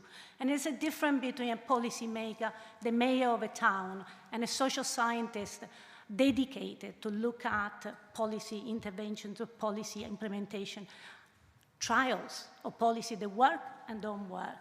We've been talking about marine structures and transport.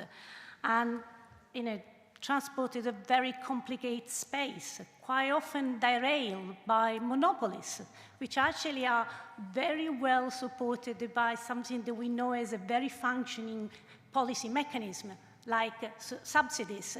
But subsidies have a very different impact depending on communities. We need to be aware of that. We need to learn that. We need to understand how that works from a scientific perspective. We've been talking about the impact of policy, and that's one of the things that we do, randomized trial on policies. Social scientists do look at what it works and what it doesn't, and why it does and why it doesn't, linked to community.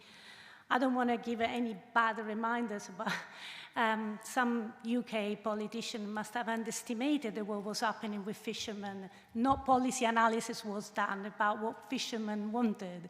Brexit was the result of that vote. Healthy food. And here again, anthropologists are crucial. Our food is cultural. Our food is determined by traditions which stretch not just a few months, but centuries. And of course, we all agree that we should eat more algae and more insects. But I don't see many of you eating insects every day. I mean, if it's someone, please raise your hand. I'm really pleased to see it. But I'll be interested to see how many will be persuaded. And actually, we can persuade the Sicilian to eat the sardines. I'm not sure we can persuade the Norwegians. Anyway, again, communities, again, anthropologists. Let me tell you the final things about food production, which is not just about what the best production of food that we have, but it's also about market, it's also about affordability. We know that quite often, and we know exactly how to produce sustainable food, but we don't do it. Farms are very well spread and very knowledgeable with fish farms. We know they exist, we know they are successful. How many use it, how many eat it? The consumer does buy from the fish farms, sometimes, depending where we are. Again, communities, impact on communities. And I stop there. Thank you. Thank you very much, Gabi. Some very poignant examples. Would you have anything to add there, Sia? I'm sure you have. I think Gabi had a lot of really good... The microphone, sorry. Okay. Hi. All right. Well, I think Gabi already had a number of very good examples. I think I can be persuaded to eat sardines, I think, several times a week at least, even if I'm Norwegian. Insects? Well, I'm allergic to crickets, so, but yeah, maybe. But anyway, I think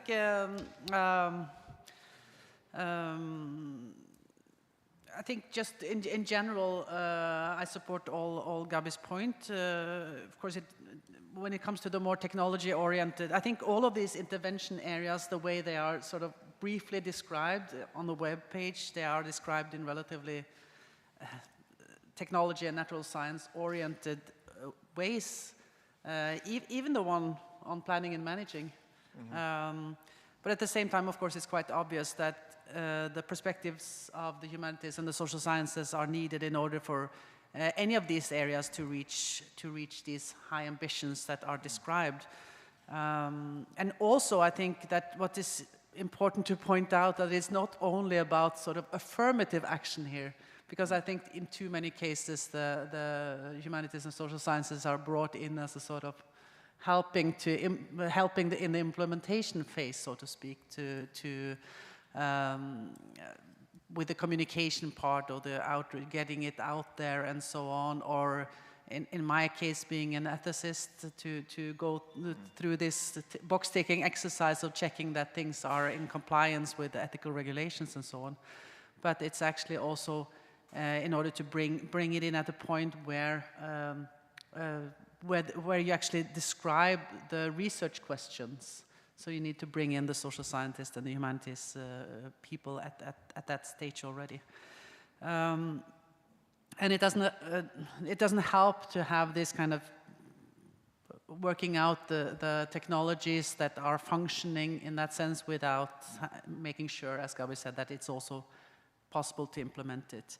And it doesn't only have to do with developing governance structures, of course, but it also has to do with building knowledge, for example, about people's cultural values and feelings in connection with blue food. For example, we cannot foresee a green transition of blue food without actually changing our feelings and values concerning what we eat. And I think also, for example, if we talk about the fourth intervention area, the one with a One Health approach, a healthy blue food under a One Health approach.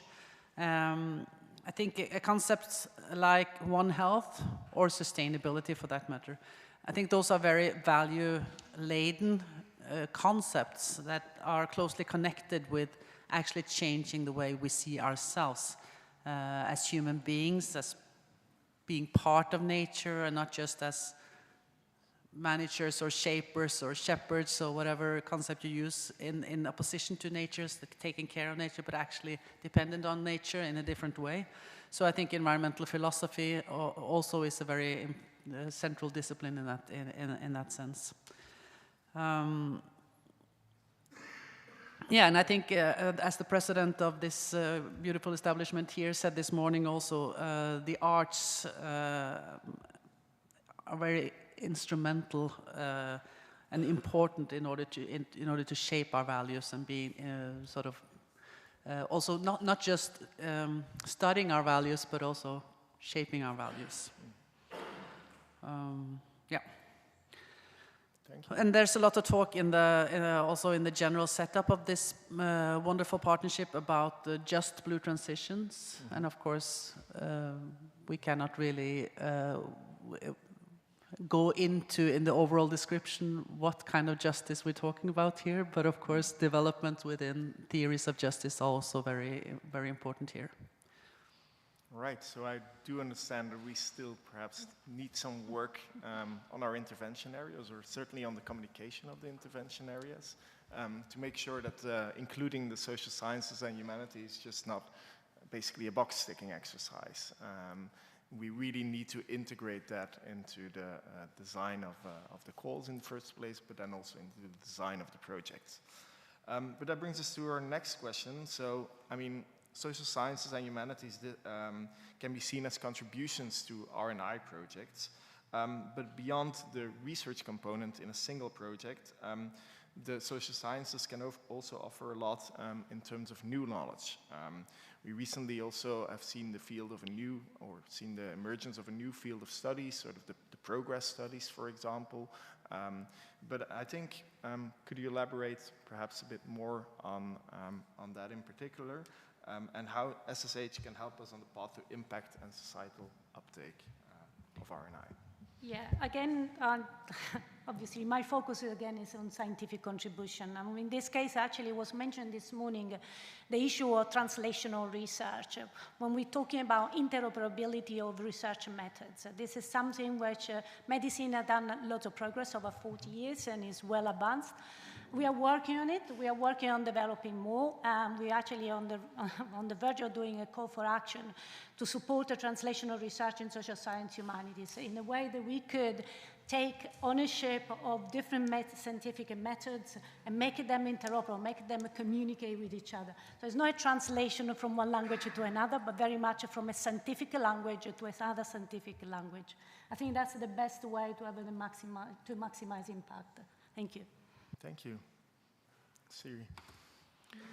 Yeah, I think yeah, in order for really a good sort of implementation between the STEM disciplines and the SSH, I think yeah, again, one issue that is very important here is that these disciplines are not seen as kind of an add-on or an afterthought or whatever, but that the researchers are brought in when it comes to yeah, being critical partners, so to speak, from the very beginning, with real influence over to set the research agenda and the methodologies that are being used and the social and ethical aspects and so on.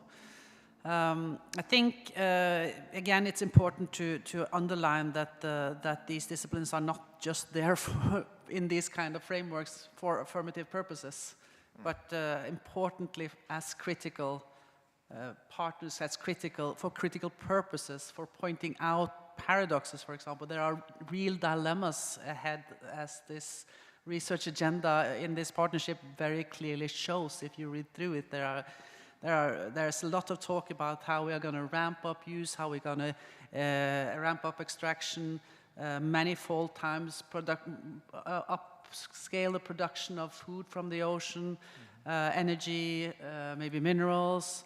And at the same time, okay, so at the same time as this is happening, we are going to protect, we're ramping up protection and restoration, and we are on top of that in a quite precarious economic situation and geopolitical situation in Europe. So how will we in this situation be able to make the best choices? Because although we can maybe agree more or less on the goals, the pathways there are not clear.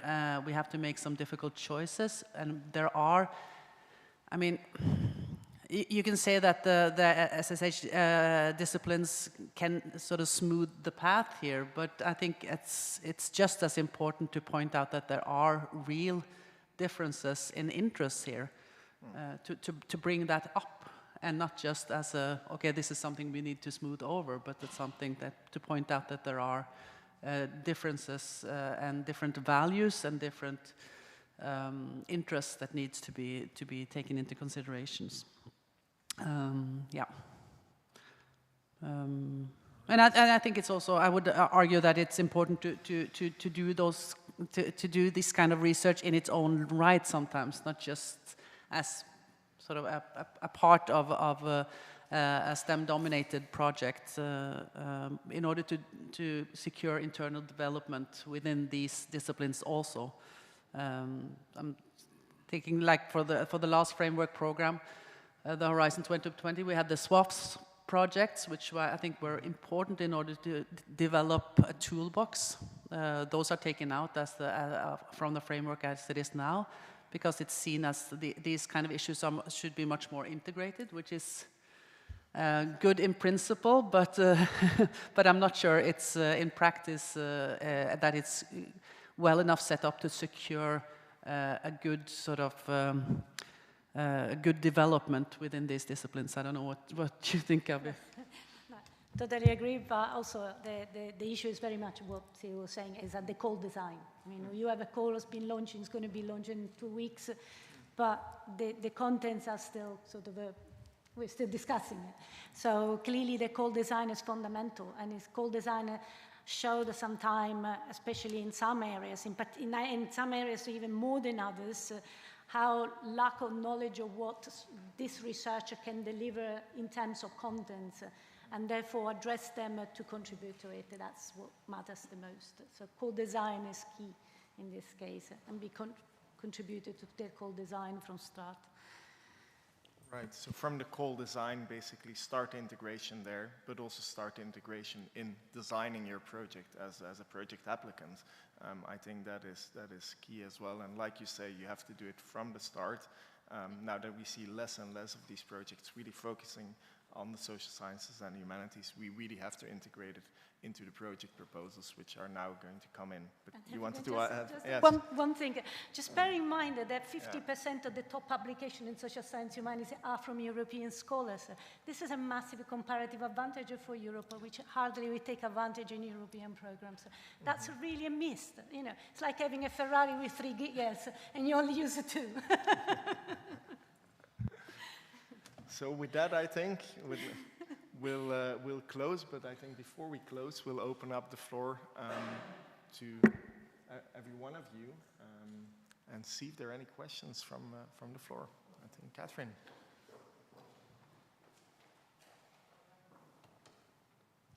Thank you to Siri and Gabi. I think this is a really interesting session.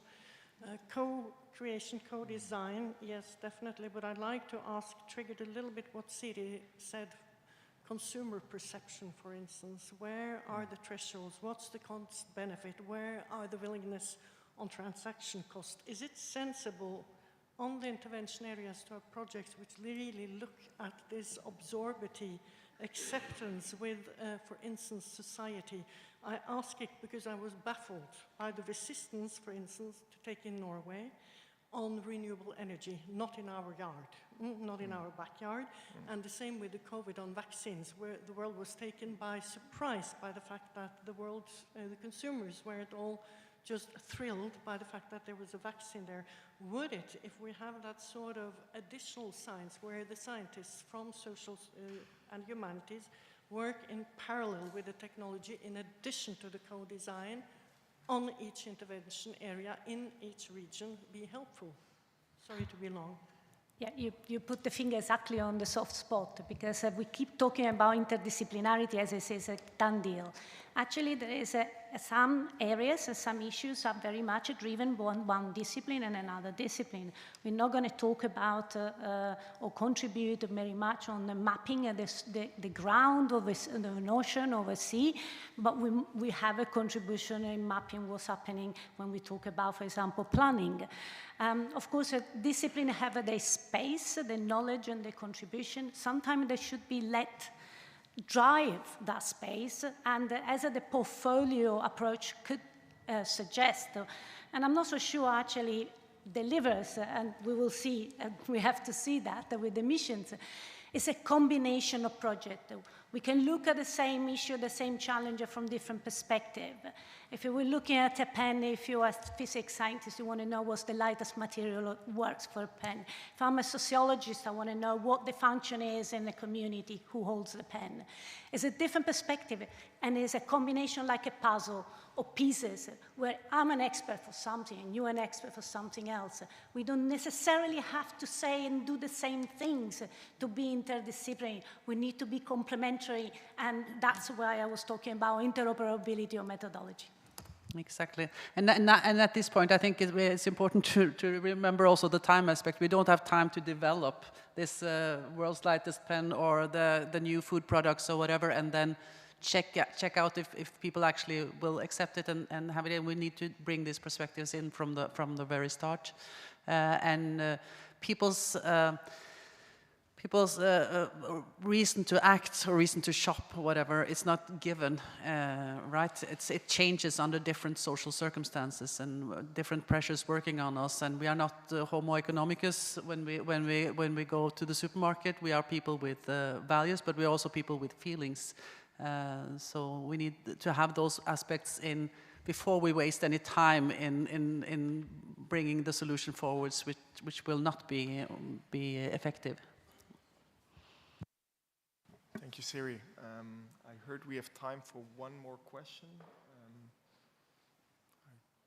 can't see. And if there's none, then we will not enforce it.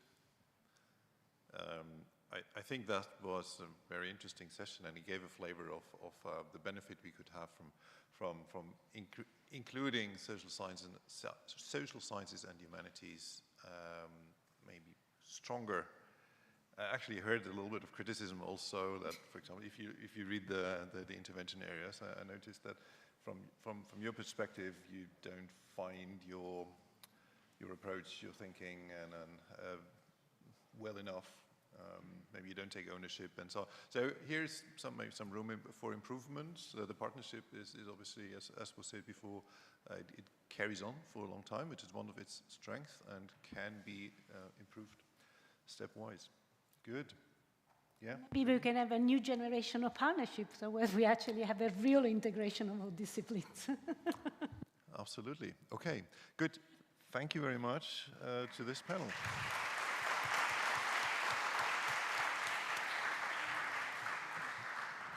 So I learned a lot, and also remembering back the first panels, for example, I did learn that the European Commission is fully on the way of removing administrative and technical obstacles to actually enabling combination of funding streams and so on. So that was very encouraging. I also heard that the Ocean Mission actually is on a good way of really assembling many contributions to the charter, and I would call everyone here also to add on to that. I know in JP Oceans we are preparing our submission, so please to everyone do that, so that this kind of parallel or complementary big Horizon Europe initiative succeeds, develops momentum to the benefit of a healthy ocean. Good. With that, I hand over to the coordinator, Raffaele Liberali, for some, what is it called, a wrap-up and conclusions. We're expecting a lot from you now, a lot of wisdom. Thank you very much. It's late, everybody's tired, everybody wants to go, so I shall be very short. It will be not a wrap-up or conclusion, just, I would say, two very short things that for me was very, very important today. First, we understood and we have seen from the intervention of Ketutis and from John and from the political introduction by the head of cabinet, the commissioner, the Norwegian ministry, how important is this partnership for the success of the mission and how closely is linked, and which could be the major impact both at European and national level. And that, I think, is the first crucial point. This kind of attitude, this kind of instrument are really fundamental to build the European research area and innovation area in different sectors, starting from seas and oceans. So that is crucial for our future. So I think that is the first big message we got today.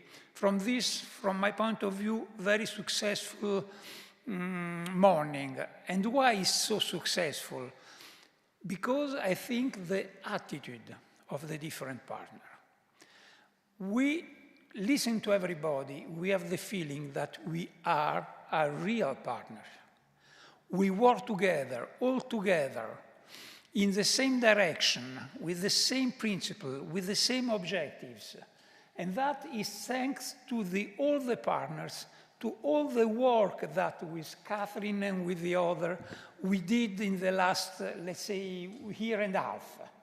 Building this consensus, building this cooperation between us. And that is crucial because that will mean the success. I don't mention all, I'm looking at Maurice and all the other around, all the partners, all the work package leader, all the task leader that really were closely connected and worked together. First point. Second point, I think there was, and I would thank who prepared the agenda, a key word in all the agenda, and that is connectivity.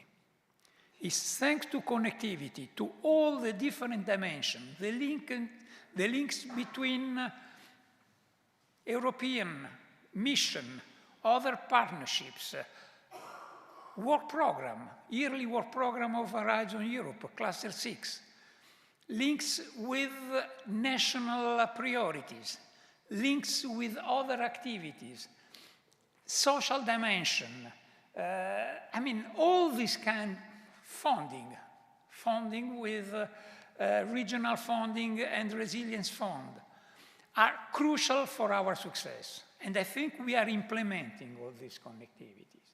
It's not easy. It's neither easy for us nor for the Commission, I know. But we are working together on this, and we will succeed. So I think that are the main conclusions I can take. Just a last word to thanks.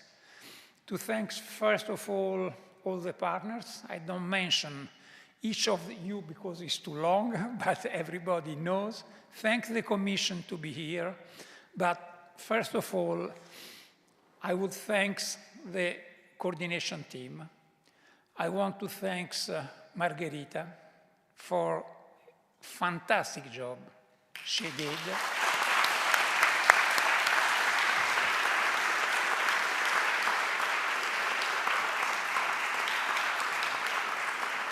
I want to thank Giorgio also.